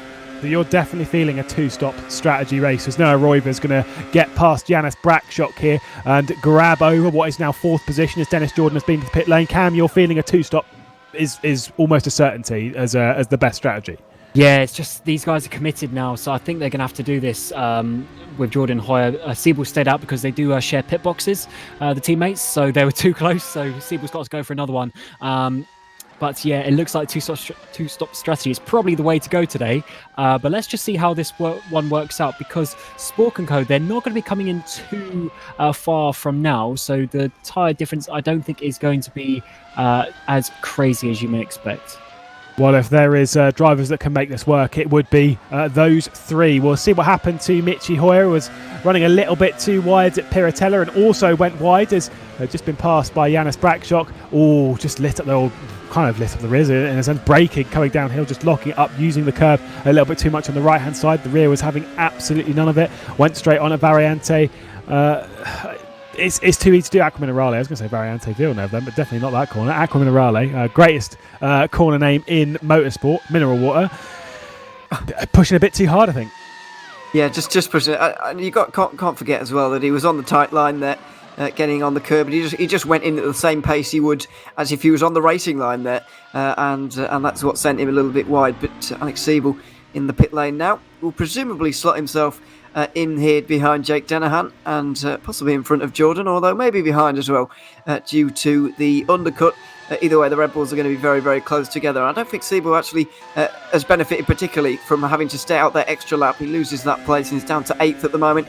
A good 30 seconds very nearly off the leader, Colin Spork. I know Spork starts to pit, but he's got a long way to go on these tyres of Siebel. And if he wants to really get a podium here, he's going to need a very, very big undercut. But can he really afford to do that if he's looking after his tyres for the entirety of this remainder of the race? Bit of a snap moment there from Jan Vosnitzer, taking an awful lot of curve at Variante Alta as well, struggling to get the power down on the exit of Aqua Minerale. By the way, big shout out Sander Callis, running those hard tyres. We've seen those out in action across the Academy Championship and Pro Championships earlier on in the day, and they are not good, I think was the best way of putting them. And so bold call to try that one in the World Championship. He is a lap down. Let's see if Jan Vosnitzer could go and grab the race lead. Colin Spork over to one side. Doesn't necessarily fight it too hard at the moment. Wouldn't say he gave it to him. I just think no need to fight that one too hard right now. Yeah, these two really need to fall into line and work together almost in the next few moments until they've made their final pit stops, in my opinion. Then they can start to fight those around them. And when the race lead, of course, is on the line, then they will start to fight this one a little bit harder. But for now, you really need to stay into line, I would say. Although saying that, I would put my money on the driver out of these two who is in front of the other going into the final stint because of the track position. When they start fighting, I feel like the driver who's left behind might well find it difficult to actually overtake. So there is going to be a little bit of a battle here, you would imagine, to be the first man onto this final stint and get that track position before those final 20 laps or so, or however long that's going to be. Now, this is almost counter to how things would normally be at Imola, as Jake Dennehan ahead of Dennis Jordan, the next target for Jordan to clear as we run down into Acqua Minerale. Of course, Dennehan on some slightly older tyres in comparison to the German we ride on board with. Typically we think Imola is quite a difficult circuit to go racing on. That has not been the case over the running of round number 1 in 2022, as Colin Spork's going to prove that point tenfold by retaking the race lead. Another switch between them, couple of laps, couple of switches, and Colin Spork retakes the number 1 spot on our leaderboard. Dennis Jordan still not able to get past Jake Dennehan at the moment, might potentially do this on the run down into turn 1, but you can see how much time he's lost. It's well over a second because Alex Siebel has closed in. I wonder if Dennehan's kind of doing his teammates a little bit, or assisted, whatever you want to call it, a little bit of assistance here by just using the push to pass, trying to keep Dennis Jordan at bay. It's not working right now. Jordan's there. Oh, Dennehan's in deep, might be off and might open the door for Siebel to come through. Yeah, Siebel just walked through the open door there, and a nice move really from Jordan. It always was bound to get tight into turns 1 and 2 there, but it was a nice move. A little bit of contact made, of course, but nothing that either driver really did wrong. There's just not a lot of space really for these guys to really work. So yeah, while you say the overtaking has been fairly easy, I feel like it has been quite a lot down to the push to pass. If these guys were left solely to their devices with the DRS, I feel like it would be a lot more difficult for them, and that's what they may well have if they all run out towards the end of this race. If you've got some left, then obviously it's going to make your life a bit easier, but I feel like if everybody's just left to the DRS, we're going to see a bit similar situation to what we saw last year. If you're looking at the results, you might have thought, very exciting race between Hoyer and Duval with only half a second separating them at the line. But it really wasn't like that. There really wasn't much positional change at all. Jan Vosnitzer into the pit lane off of those softs onto some medium tyres. I was going to say hards then, no, mediums. The yellow wall tyres, so he's into the pit lane. See where Dennis Jordan comes out in comparison, trying to make these softs go to the end of the race, as that, I believe, is Jan Vosnitzer directly ahead. So any chances of this race victory, I mean, you can spell it out to me there, Ewan. I don't think it's going to happen today. Yeah, chances are gone with a capital G there, I'm afraid. I think it's basically down to Jake Dennehan, if I'm honest, slowing them up just a little bit. Obviously, you mentioned that partnership with Edge eSports. It's turned into a lot more of a useful partnership for Netrex than maybe they initially thought it would, actually. Because it's handed Vosnica those positions over the Red Bull guys. There's almost no way that they're going to be able to catch here Jordan and Siebel. I know they're on the softer compound, but they've got to take care of them for the next few laps. There's still got 23 laps to go after this one to do on the softest compound we have here available this season. So it's a real write-off for them in terms of getting that win, getting second, getting a podium here. Still very possible in terms of where Roivers is at the moment. He's going to come out behind the Red Bulls, you'd imagine. The likes of Leonov, Braxock are as well. But yeah, Spork and Vosnica absolutely gone. We'll go to Cam Roger very quickly then. The likelihood of Dennis Jordan, Alex Siebel being able to use the soft tyres, even trying to make them go to the end of the race. Can they still attack Jan Vosnica? Can they still go for the race lead potentially? I think the gap is close enough. 2 seconds. I think they've still got half a chance. It is going to be difficult because for sure those softs on their car need to go a long distance, but they are going to have a bit of a pace advantage, which might actually offset the fact that they're having to conserve just a little bit. So I think this might not be too bad, but the Red Bull guys need to work together, maybe sort of DRS and sort of overtake each other every lap kind of thing. Who knows where this one's going to go. At the moment, though, I would say it is advantage to the likes of Vosnitzer. If Colin Sport comes in fairly soon as well, I'm sure he'll be in the same boat as potentially kind of keeping this victory under wraps. I just don't really know you, and that's why we love the opening rounds of these seasons, because we just really don't know where it's going. Yeah, absolutely. The opening rounds always have been very exciting indeed, with different race winners and different guys up towards the front. So it's all a bit of a learning curve. I feel like this season more than most. Obviously, we mentioned earlier on, no previous champions, but the new car and the new rules with so on and so forth has made this very, very interesting indeed, and very, very difficult for a few drivers as well. Michi Hoyer being one of them, of course. Having Netrex drivers ganging up on him everywhere, and Dennehan is going to be no different by the looks of things. Yeah, I think this was a difficult pass for Dennis Jordan. Whether there's enough push to pass to Dennehan's possession at the moment, we'll see. Michi Hoyer over to the outside now, holding it to the outside, instantly chops back across Jake Dennehan to be like, No, sir. You are not going to blast down the inside. I am holding on to this position. Thank you very much. I'll see you at the checkered flag. Bye-bye. As now 4 seconds is the gap that he has to close down to go and catch Alex Siebel. I think by this point, by the way, this is a new car, the Formula Pro car here on rFactor 2, but remember that a lot of these drivers and teams have got experience. Brought this up earlier on the broadcast in the rFactor 2 official Formula Series, Formula Pro and Formula Challenge. Of course, Dennis Jordan, Alex Siebel, Michi Hoare, and that they've all had experience taking part in Formula Pro. Colin Spork drove for Team Redline in Formula Challenge, along with Noah Roivers and all that. They've all got experience within this car. It's sort of not an unknown to them, apart from the fact of they're running double the tyre wear than what they're typically used to. So these tyres do burn out fairly quickly, although whether that affects thermal degradation doesn't really. It's more the percentage wear. The key thing is, though, is that we've passed an hour into this race, which is longer than they've raced in a car like this that's this difficult.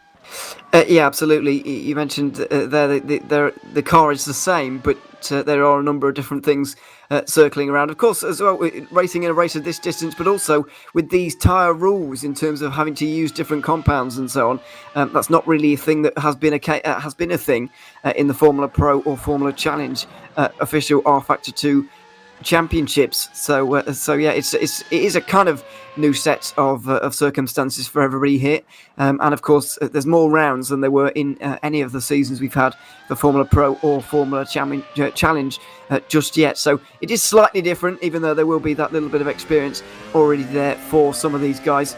Yeah, and I have to say I am enjoying the new car here in Formula Sim Racing. It's produced very good racing. The last car last season was a little bit difficult at this circuit to make any overtakes. As I mentioned earlier on, Liam Duval was so close to Michi Hoare all race long, but couldn't get anywhere in terms of making a move, really. But we haven't seen that really be a problem today. Although I will say, Liam Duval did put on definite move with the race. I'm pretty sure he went around the outside of Piratella and also went around the outside of Aqua Minerale, which does not happen that often. In a car like this, you kind of wait for the DRS zones to make those kind of moves, so you're kind of a bit more patient with when you can actually go for the move. So in that sense, it's pluses and minuses. Noah Roivers, Jake Danahan into the pit lane, as comes Zoltstuch on the nose of Carlos Martin. Got to see the ground effects car in action. Obviously brought up Sandro Callas on those hard tyres, represent for the ground effect team in last position. Zoltstuch moving over to ground effect from HM Engineering, another one of those drivers. As HM Engineering basically I'll go with it. It imploded, and a lot of the drivers were sort of left, Janis Bakshuk being one of them, jumped over with a lot of the Hungarian drivers over into our Arnage competition, which by the way seems like a great outfit for them. Yeah, certainly running quite well at the moment. But I feel like, judging by what I've seen over the last year or so from Bakshuk in the last couple of years, really, it doesn't really matter where he's driving. I don't want to say he kind of keeps himself to himself and whatever, because I don't quite know what he's like within these teams, having not spoken to him very extensively at all. But he just kind of seems to just perform whoever he's with. He kind of gets on with it, so to speak. And can produce some very good results just kind of on his own, as he's doing at the moment, having a very quiet but solid race.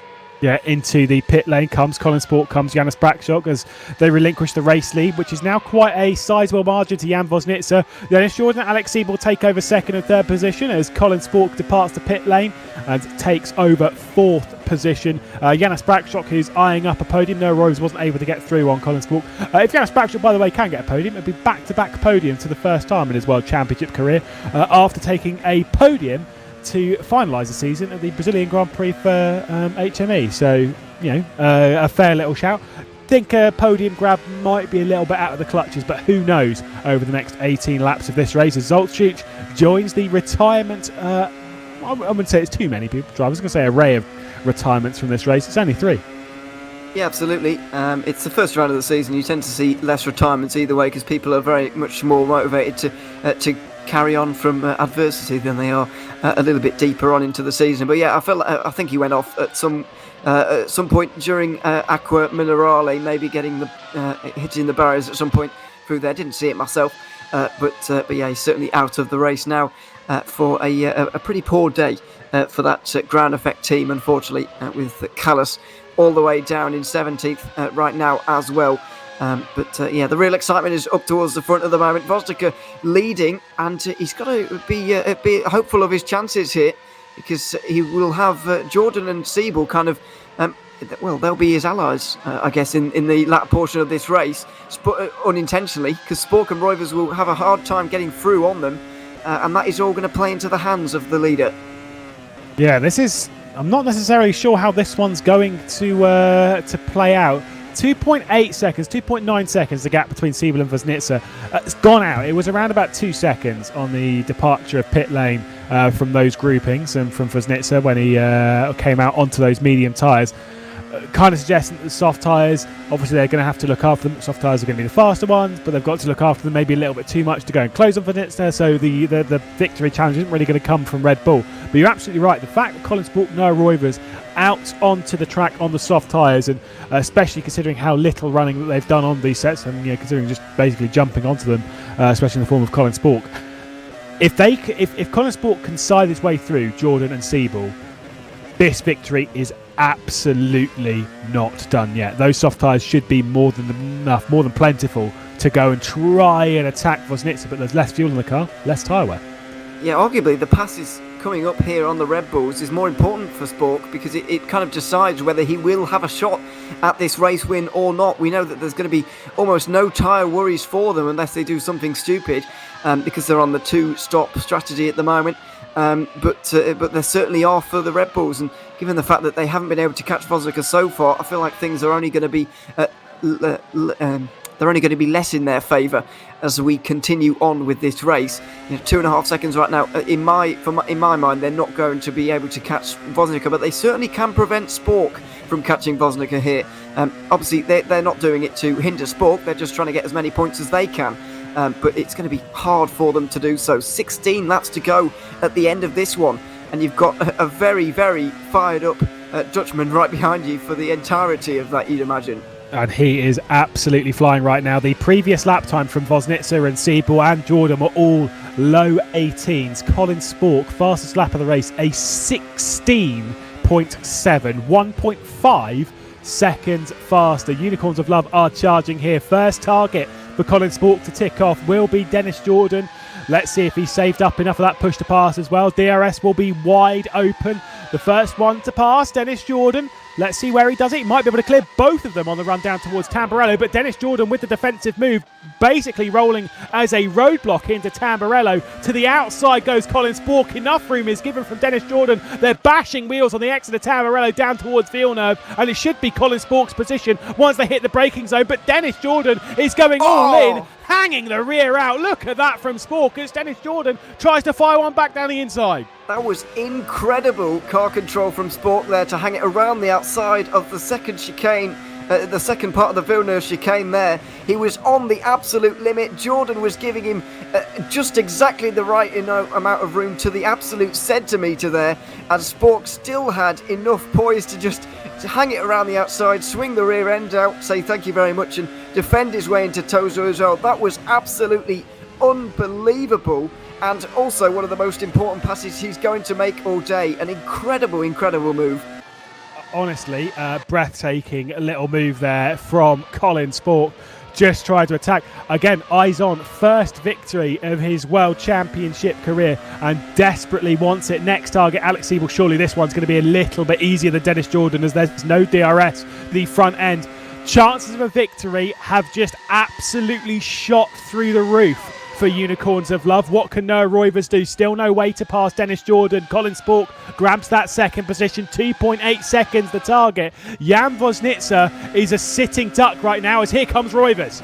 Yeah, he's trying to replicate the move made by Spork, and it's not quite as well executed there, I'm afraid. Got kind of caught on the outside curb there and couldn't get through. I think Roivers, the best he can hope for at the moment is a podium really in this one, but that would still be a very good result for him. Both Red Bulls are going to have a very hard time keeping him behind. Jan Woznitzer, by the way, has done a few races inside the World Championship, 4 in total. Highest finish was 5th place twice in the 2021 World Championship, one for Go Speed, one for Edge. That was at the British Grand Prix and at the French Grand Prix throughout that season. Retirements in the other 2 races, so from those 4, looking to start this season with a race victory, which just would almost be unheard of. As here comes Roivers looking to the inside of Dennis Jordan. No way to make that one past the 2021 Pro Champion. Not able to pass the 2021 Indy Pro Champion. That one's a bit confusing to say back to back. Yeah, indeed. But 2 very talented drivers. There's no question about that. Jordan, it's not going to be his day. He's not going to be adding to his 3 World Championship race wins here today, you'd imagine. But a top 5 would still be solid for him. I think he should be able to hold on to that as long as he keeps his tyres into check. Hoyer would do very well to catch him, but I don't think he will do. The likes of Leonov and Braxtock have given themselves quite a lot to do here to get up towards the Red Bulls as well, with a diminishing amount of laps remaining.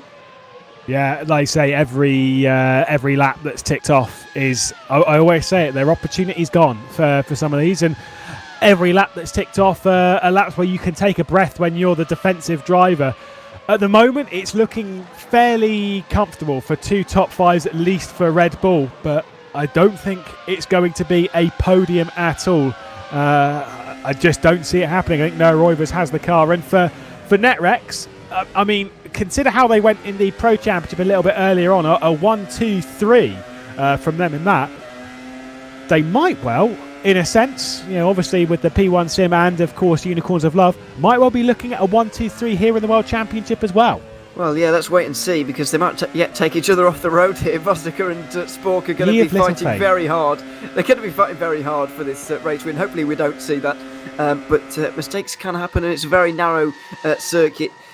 We've said that before, and we've seen that throughout this race so far. So it just depends how these guys fight. It is an interesting dynamic with the kind of teammates but not kind of thing going on between these 2 teams at the moment. How far are they willing to push this? You mentioned there were going to be no team orders, but that can be the case. You feel that's the case at Red Bull, and Siebel and Jordan have been teammates for like years and years. So that's not too much of a left field prospect. It's more the case of how far are they willing to push each. How big are the risks going to be laps?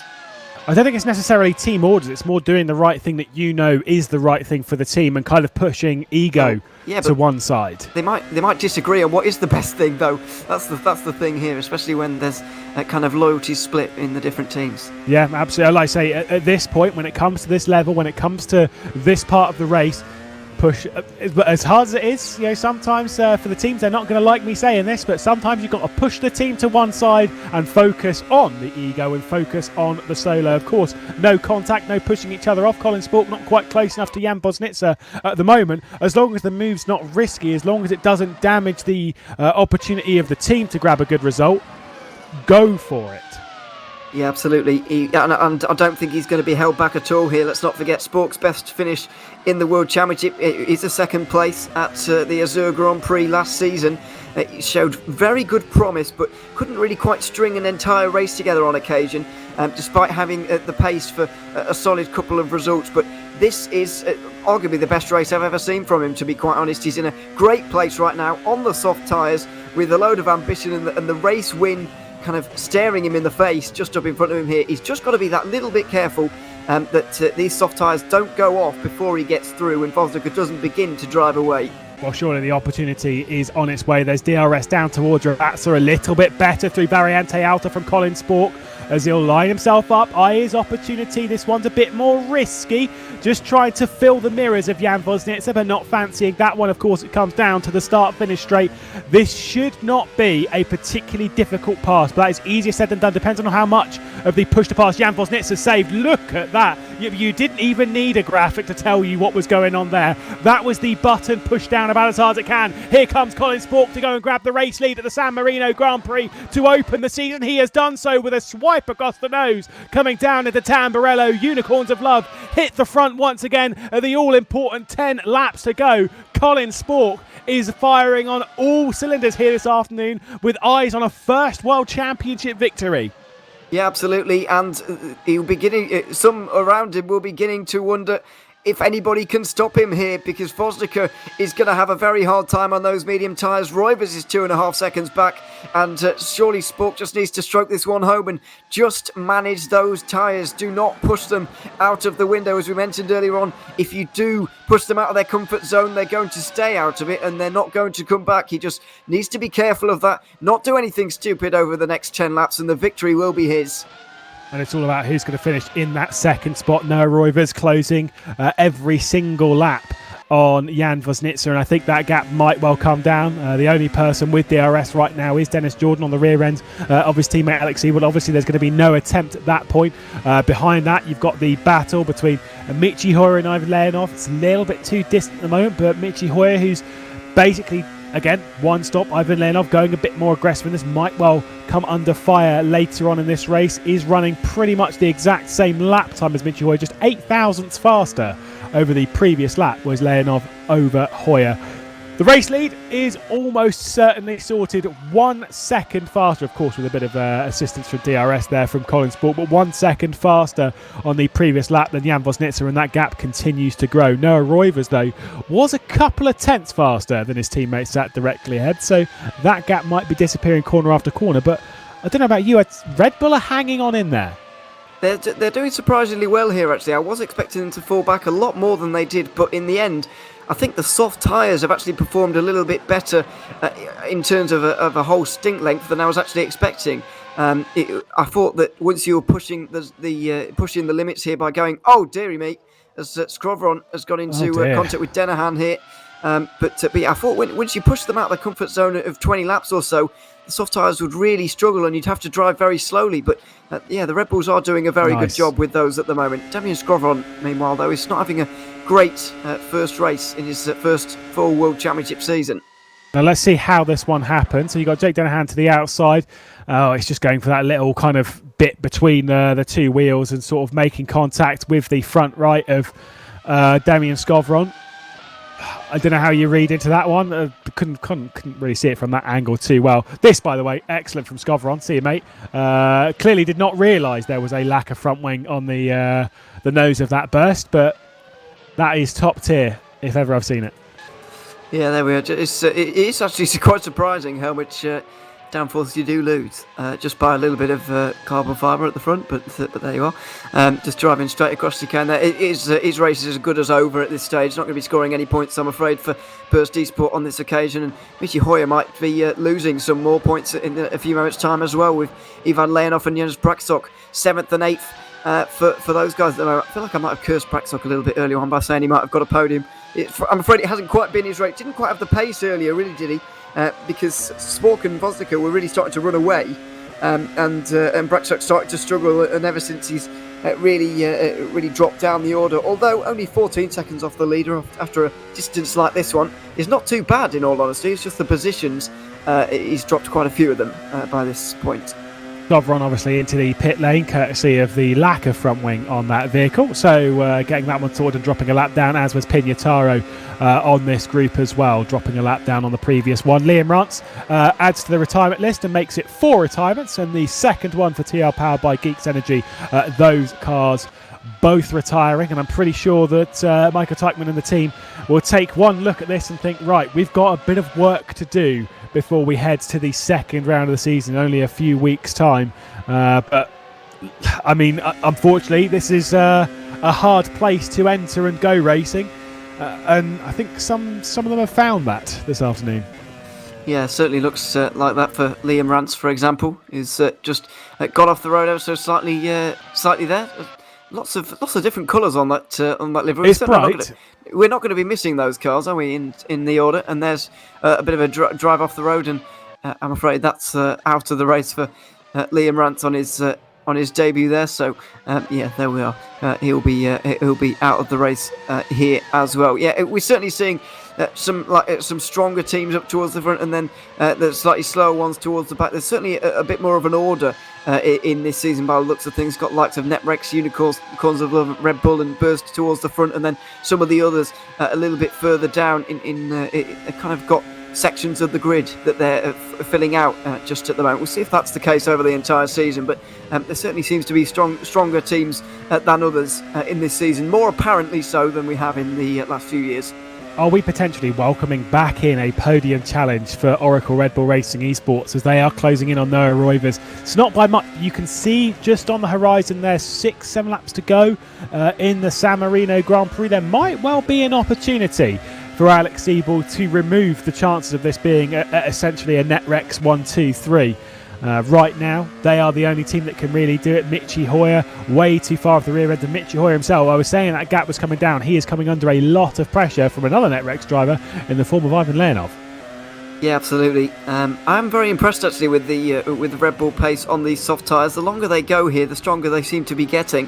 And Roivers seems to be struggling despite having done less laps on these tyres right now. So maybe this is something to note of the Red Bulls a little bit later on in this season. Their pace on the soft tyres seems to have been very strong. They weren't that impressive on the mediums, I've got to be honest. They really weren't.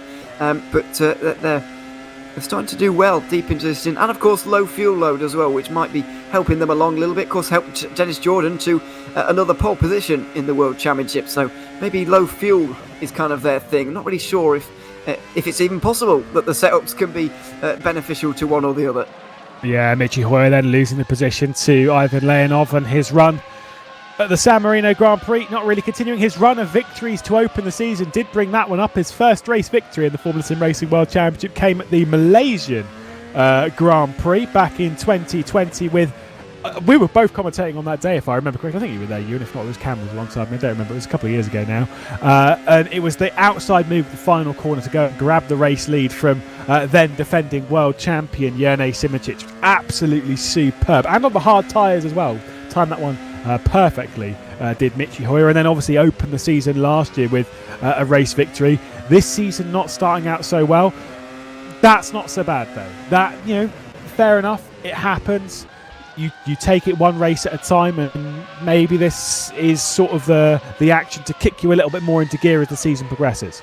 Yeah, and as Cam has helpfully reminded me, we do have a different point system this year. So in terms of if it was the FIA point system, he would be losing a good nearly 20 points to the likes of Colin Sport, the race winner at the moment. Under this point system, he's only going to lose, roughly 15, 16 points or so in terms of the order. So the gaps between the different cars are not as big. And I have to say, I haven't been a fan of the FIA point system for a long time. I'm still not. I'm a much bigger fan of this one, and I hope it stays for a bit longer, because it's certainly set to produce maybe a closer championship, maybe even this season than we've seen in the last couple of years. I do like the FIA point system because it rewards victories higher than everything else. But yeah, fair enough, each their own. Picking up what you're putting down.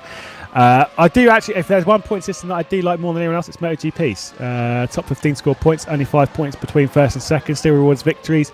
Nice, concise, good bit of point structure work right there. But our point structure for this season, fair enough, it's there to reward victories still. Obviously, percentage of points is higher for the race victor, and there's a larger step between first and second than there are between any other positions. But sometimes you got to change things up and see how things unfold. Yeah, I mean, the problem with the FIA one is not that the not the 7 point gap between first and second, which is it's the fact that the next gap is only 3 points, which is just strange. Because it rewards victories. Yeah, but I don't. It rewards them victories. You've got to be taking those big dubs. Can't believe I said big dubs on a broadcast. I hope you're ashamed. I don't really. I'm not. I can't say I'm a massive fan of it. I'm really not. But either way, it's everywhere, isn't it? So I've got to get used to it, even after all these years. But there you are. I'm glad about the one in FSR though. It's a lot better. Nice. That was slightly more positive than I was putting it. So fair enough. We'll allow it to continue. Michi Hoyer's still trying to apply some pressure to Leonov, returning to the action with just 4 laps to go in the opening race of the season. Hoyer's not done with it. He's still there. Same as how Siebel's closed back in, almost within DRS range. And to be fair, almost within DRS range is Roivers on Woznitzer as well. Might have a little 4-way fight for the basically both the steps on the podium below the race winner. Yeah, whoa! Whoa! Dear, that was so close to Hoyer being out of this race late on. That's Pignataro, I think, isn't it? Off the road, quite possibly, and in the wall in a big way there. coming out of Acqua Minerale there. So that was a very big accident for the driver, who of course was runner-up in the Indy 300 only a few weeks ago. This is what happened to him, just minding his own business down in 16th. Not a great day for him, and just loses it up the hill there into the barriers. And Hoyer is a very, very lucky boy. Nearly cleaned off his teammate as well. I'm sure Janis Brakshock might have been like, who was that? Oh, never mind. I'll throw it back to anyone who remembers in GT Pro in Season 2, if I remember correctly, when might have been Yuri Kasdorp, the RAG driver, dropped it at the top of Radion and essentially took out all of his teammates, Yovsky, Hani Al-Sabti and Risto Capit. They were the only drivers that were taken out in that, but they were all his teammates, which was, to be fair, now looking back on it, quite hilarious. But it wasn't funny at the time though, for the team. Not for the RHG team. No. For everyone else, potentially a little bit. Yeah, well, yeah, Sorry, everybody lads. else loving it, but yeah, that was an interesting debrief, as they say. So yeah, there you go. But thankfully, Pignataro didn't end up getting into Brakshock there, and everybody was able to avoid. Hoyer has actually got through on laying off in the last couple of moments, by the way, and he's now in 6th. This battle as well, closing up for 2nd, but with only 2 laps to go, you often need a couple of laps to really set yourself up for this one. And it's kind of questionable how much push to pass everybody has remaining at this stage. So it may well be that these 4 finish in the positions that they're in right now. Let's see what Noah Roivers does. So obviously, just use a bit of DRS to catch up to Jan Woznitzer there. Not really attack Jan Woznitzer, but just managed to close in that gap. Obviously, Lenov there now back ahead of Michi Hoyer here, and there was a little bit of contact between the two of them over the previous lap. We'll see if Hoyer can get his way back through with just a couple of laps to go. But the gap, it's a little bit too big between Siebel and Roivers, but now that the teammates, it's all kind of compressing, might well just open up the opportunity. But like I say, at a time like this, it's so easy to trip up over yourself, especially on that final lap. You only get one real opportunity. Yeah, absolutely. And there's only really one left, and one trip into turn 1 remaining here for Roivers to get through, or anybody indeed, for that matter, to get through here. So a little bit desperate times for everybody up here. I think Volzica will be able to hold on, but Roivers is going to give it a good go onto the straight right now. DRS open as well, but look at that, the car lengths are opening up. Everybody just draining their push to pass at this stage. He might as well have none left by the end of this. Never mind. He's back again, thankfully. Never mind, potential disconnection there coming from Jan Woznitzer. Either way, the 2 Red Bulls are switched and Dennis Jordan's grabbed 4th position just in the background. But whether there is enough pace in the cars to go and grab those 2 Netrex P1 Sim Grand Prix, I don't think there is. I just don't think Red Bull have the pace right now. They certainly don't have the opportunities. Every corner's flying past. I do not know what happened to Jan Woznitzer, but we can only say aliens, and somehow we're still in the race. Yeah, thankfully he's still in the race because he's driven very well here today. Didn't have quite enough to hold off Colin Spork in the end, who has been formidable, but Woznica very, very good in his own right, starting this season off in a very, very good manner, if he can make it to the end. Oh my. Bit of a mistake there again from Dennis Jordan. They really have struggled. To be fair, most of the cars have struggled with Acqua Minerale this afternoon. Just a bit too much pressure, a bit too much pushing. There is the DRS zone here. We'll refocus on our race leader, though, Colin Spork, who hasn't done many races in FSR, it must be said. Has had a podium at the previous round, previous season, but this time it is a victory as Colin Spork will take the checkered flag first and win for Unicorns of Love, as there has been drama in the podium battle. What has happened to Noah Roivers' retirement for the race on the final lap? Dennis Jordan sneaks a podium right at the very end here at Imola. Somehow Roivers has managed to get off the road. I hope it wasn't contact with his teammate as they were coming down towards Rivazza here. Let's go on board with him and find out what happened. Of course, it's the most difficult braking zone on the corner, arguably, as you're turning, coming downhill all at the same time. It's just a very simple mistake right at the very end. He backs it into the barriers and he's out. No points next to his name. After looking like he was going to get a podium with 2 corners to go, he's going to get absolutely nothing from this race. Looks like a solo, maybe a break. Yeah, no, there's nothing on that. Cam, Roger, what How that brake failure, it seems? I wouldn't be surprised, actually. We saw this a fair amount in the pre-season tests. The brakes seem to last over the sort of 45-minute hour distance that we've seen in the Formula Pro, Formula Challenge series. But then obviously we go longer. And in pre-season here, a lot of people were failing with their brakes. And I think that's just what we've seen again. Looks like he didn't have anything.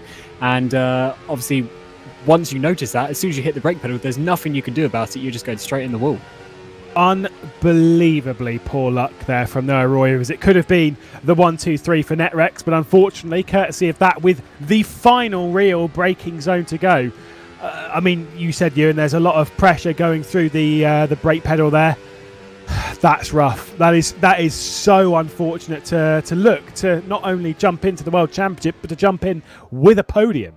Yeah, and if we have decided that it is a brake failure, then and he must have decided as well, great presence of mind for him to turn that car to the right-hand side and get it out the way of not rear-ending his teammate there, because he could have very easily just rear-ended Voznica, and then neither of them would have been on the podium. So he kind of sacrificed himself there for Voznica to. I'm not sure how much of it was intentional or not, but yeah, certainly pulled that car to the right-hand side, and in the end, thankfully, only he was out of the race after that failure, and not his teammate as well. I think that really does show you how close the numbers are that they are running in the Formula Sim Racing World Championship. Speaking of close numbers, speaking of race winners, I think we should probably catch up with Colin Spork, who's about to burn it down here at Imola. Well, I think we'll catch up with him after his donuts, actually. That'd be a wiser call. He can really enjoy this moment. What a moment it is, Ewan, to jump in and to win.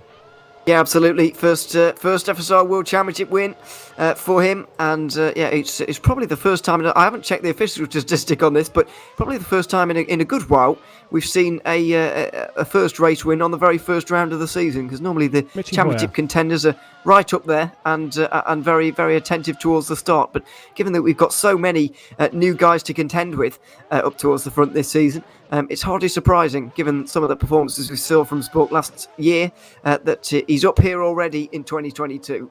Come on, Ewan, you're supposed to be up there with the stats with me. It was Michi Hoyer in 2020. It was his first race victory. And it was in the opening round of the season. Here's our finishers, though, in the opening round of this season. Colin Spork, Jan Vosnitzer and Dennis Jordan, who we'll catch up with on the podium. Alex Siebel, Ivan Leonov round out the top five with Hoyer Brackstock, Carlos Martin, Robin Panzer and Tom Oldenmenger. Great stuff, by the way, from Robin Panzer to jump back into the FSR World Championship after missing the last two rounds of last season and already being straight back up into pace on a car that he might well be a bit more unfamiliar with than the rest of the contingent. Noah Roivers going to be down the order. That's a big shame for that brake failure, but you know those things happen when you're pushing the margin so close. Jake Dennehan, Laurent Kiersmakers, Damian Skovron and Sandar Callas, the rest of the finishers, with Pignataro Rance, Zoltschut, Adam Rainey, Kamaligos rounding out our 20 car field here. Colin, welcome to victory lane, in a sense, to jump in and to take a victory. You were quite close at the Azure Grand Prix with a runner-up spot there, but this must be a lot better. Yeah, I mean it's amazing. Like getting a late sign with Netrex, and then hearing you can jump into the Unicorns of Love car, which is of course an amazing team, and it's an honor to drive under their branding, and then to not only drive but actually win the first race of the season for the Unicorns, even in FSR. So I mean that's an amazing. I couldn't have wished for any better, and just a really good day for Netrex in general. Like we worked really hard, and they helped me as well to get the car perfectly lined up. It would have been a very good finish, unfortunately for Noah at the end, because I don't know what exactly happened. I just heard that Noah binned it, and that's just very unfortunate for the team, for the standings. But still, it showed our like that we have the pace in us, and our potential, and it would have been great to have a 1, 2, 3, but 1, 2, 5, and 8. That's just amazing.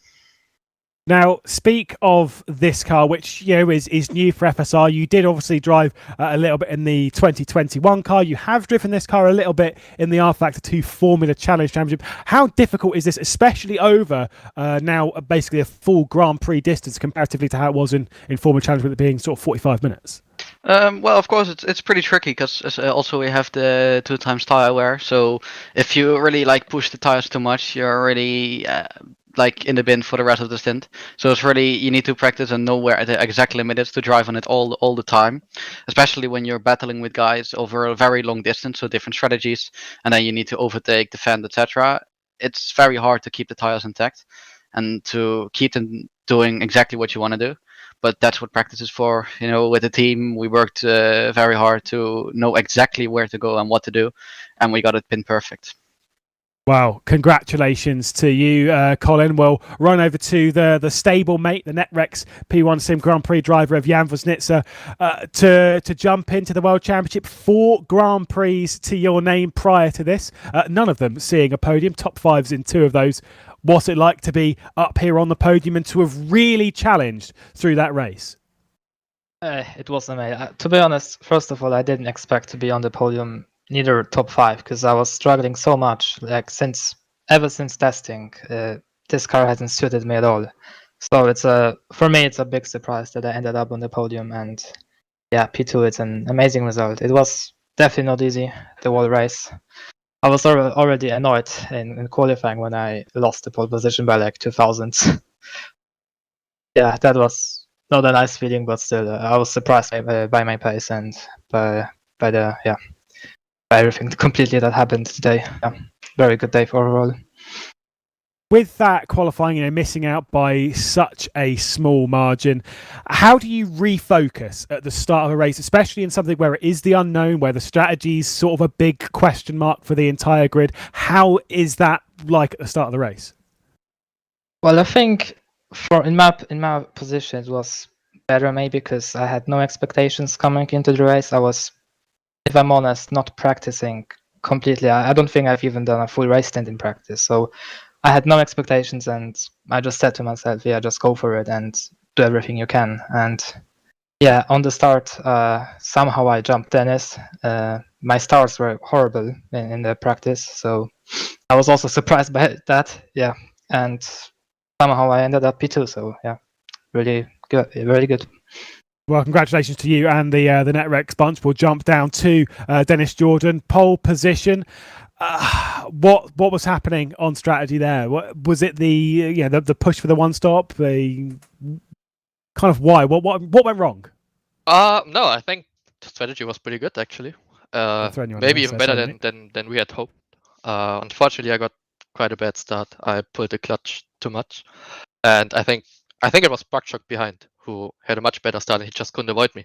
So he tapped me quite hard actually, and gave me quite some damage. So it just took a couple of laps to adjust to that, and that's when the other guys at the front are so good, they just passed me left, right, and center. So that's where we lost the most time, and I think that's where we at least lost the chance to maybe fight for the victory. I mean, those 2 guys ahead were pretty fast, so would have been difficult anyway. But yeah, that's where we lost the most. Well, you've got a fair amount of experience in this car, as does Alex. What are you kind of bringing to the table and learning as you go? Obviously, again, a bit of a step into the unknown with this being full Grand Prix distance. Is there still a lot that you're learning even now in this car? Yeah, for sure. I mean, we are learning all the time. I mean, we are obviously trying to win here, but at the same time, we are trying to use this as a testing ground, for other competitions that this car for sure will be used in. So, and we don't always know the format of those. So I think through the more different experiences you can go with the car, the better. And we are definitely learning every test session and every race that we are doing here. So that's good. Also, do want to ask one final question to you, Dennis, about potentially having more of a sort of a target on your back. We've spoken before in this broadcast earlier on about maybe the focus towards the older guard now, in a sense of the World Championship, is kind of a bit of a rough way of putting it. But you, Alex and Mitchie, you're really like the faster contingent from the previous couple of seasons. Do you feel that kind of pressure? Well, I mean, you just named those 3. I mean, I think all of those guys here at the front, all the Netflix guys, they have been super quick for the last couple of years already and improving year by year. So I don't think it's totally fair to count them out, but I know what you mean. So yeah, I think people expect us to win here, but I can tell those people now it's not going to be easy because those guys are quick. So we have to do our best, and we will try that for the next race. Well, congratulations to you for another podium in the Formula Sim Racing World Championship. We are going to grab one final interview from someone who we kind of wish we were interviewing in a sense under different circumstances. Just one final corner to go. Noah, what happened? Talk us through it. My front left brake unfortunately failed, and that's pretty much it. I had a very good, well, not a very good race, let's say, because my first stint was really bad because I opted for like a front wing configuration, which was like 3 clicks higher than what I'd driven before. So the car was all over the place, and that really got me into a bad position. So I changed the wings again for the second stint, but unfortunately I had to do a lot of overtaking, which was quite a bit of fun, but I think I just spent too much time in people that dirty air with the front brakes then heating up, and eventually it was a bit too much for them, but I mean at least it's some cool drama. So it's unfortunate, but it happens. So yeah. Well, cheers now, at least for colouring that one in. Ewan, I'm going to head back to you. Final thoughts of the opening race of the season. Brilliant stuff, great drama, a win for Unicorns of Love and our new team in the FSR World Championship.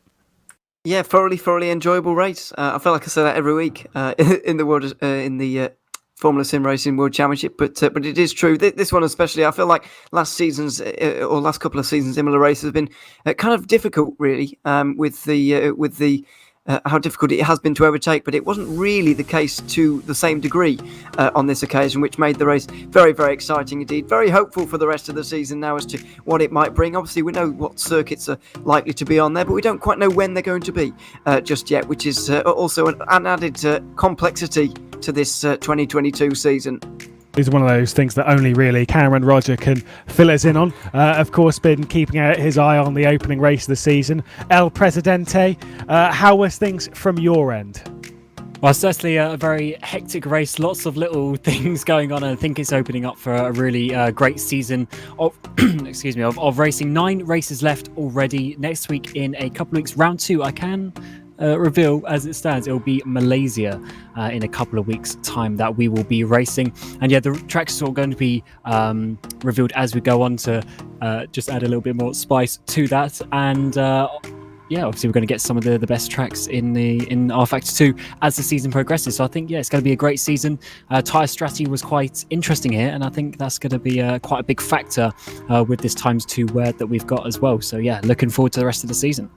Well, thank you everyone for joining. Thank you everyone for watching and keeping your eye on the opening round of the Formula Sim Racing World Championship. Of course, thanks go out to our sponsors of Masita Esports and our broadcast partners in VCO. I've been Lewis McGlade. Ewan O'Leary's been alongside me in the commentary booth with Cameron Roger down in the virtual pit lane, and Felix van Delft broadcasting the cameras all the way to you around the world. Thank you so much. We'll see you on the 13th of March. Until then, though, bye-bye.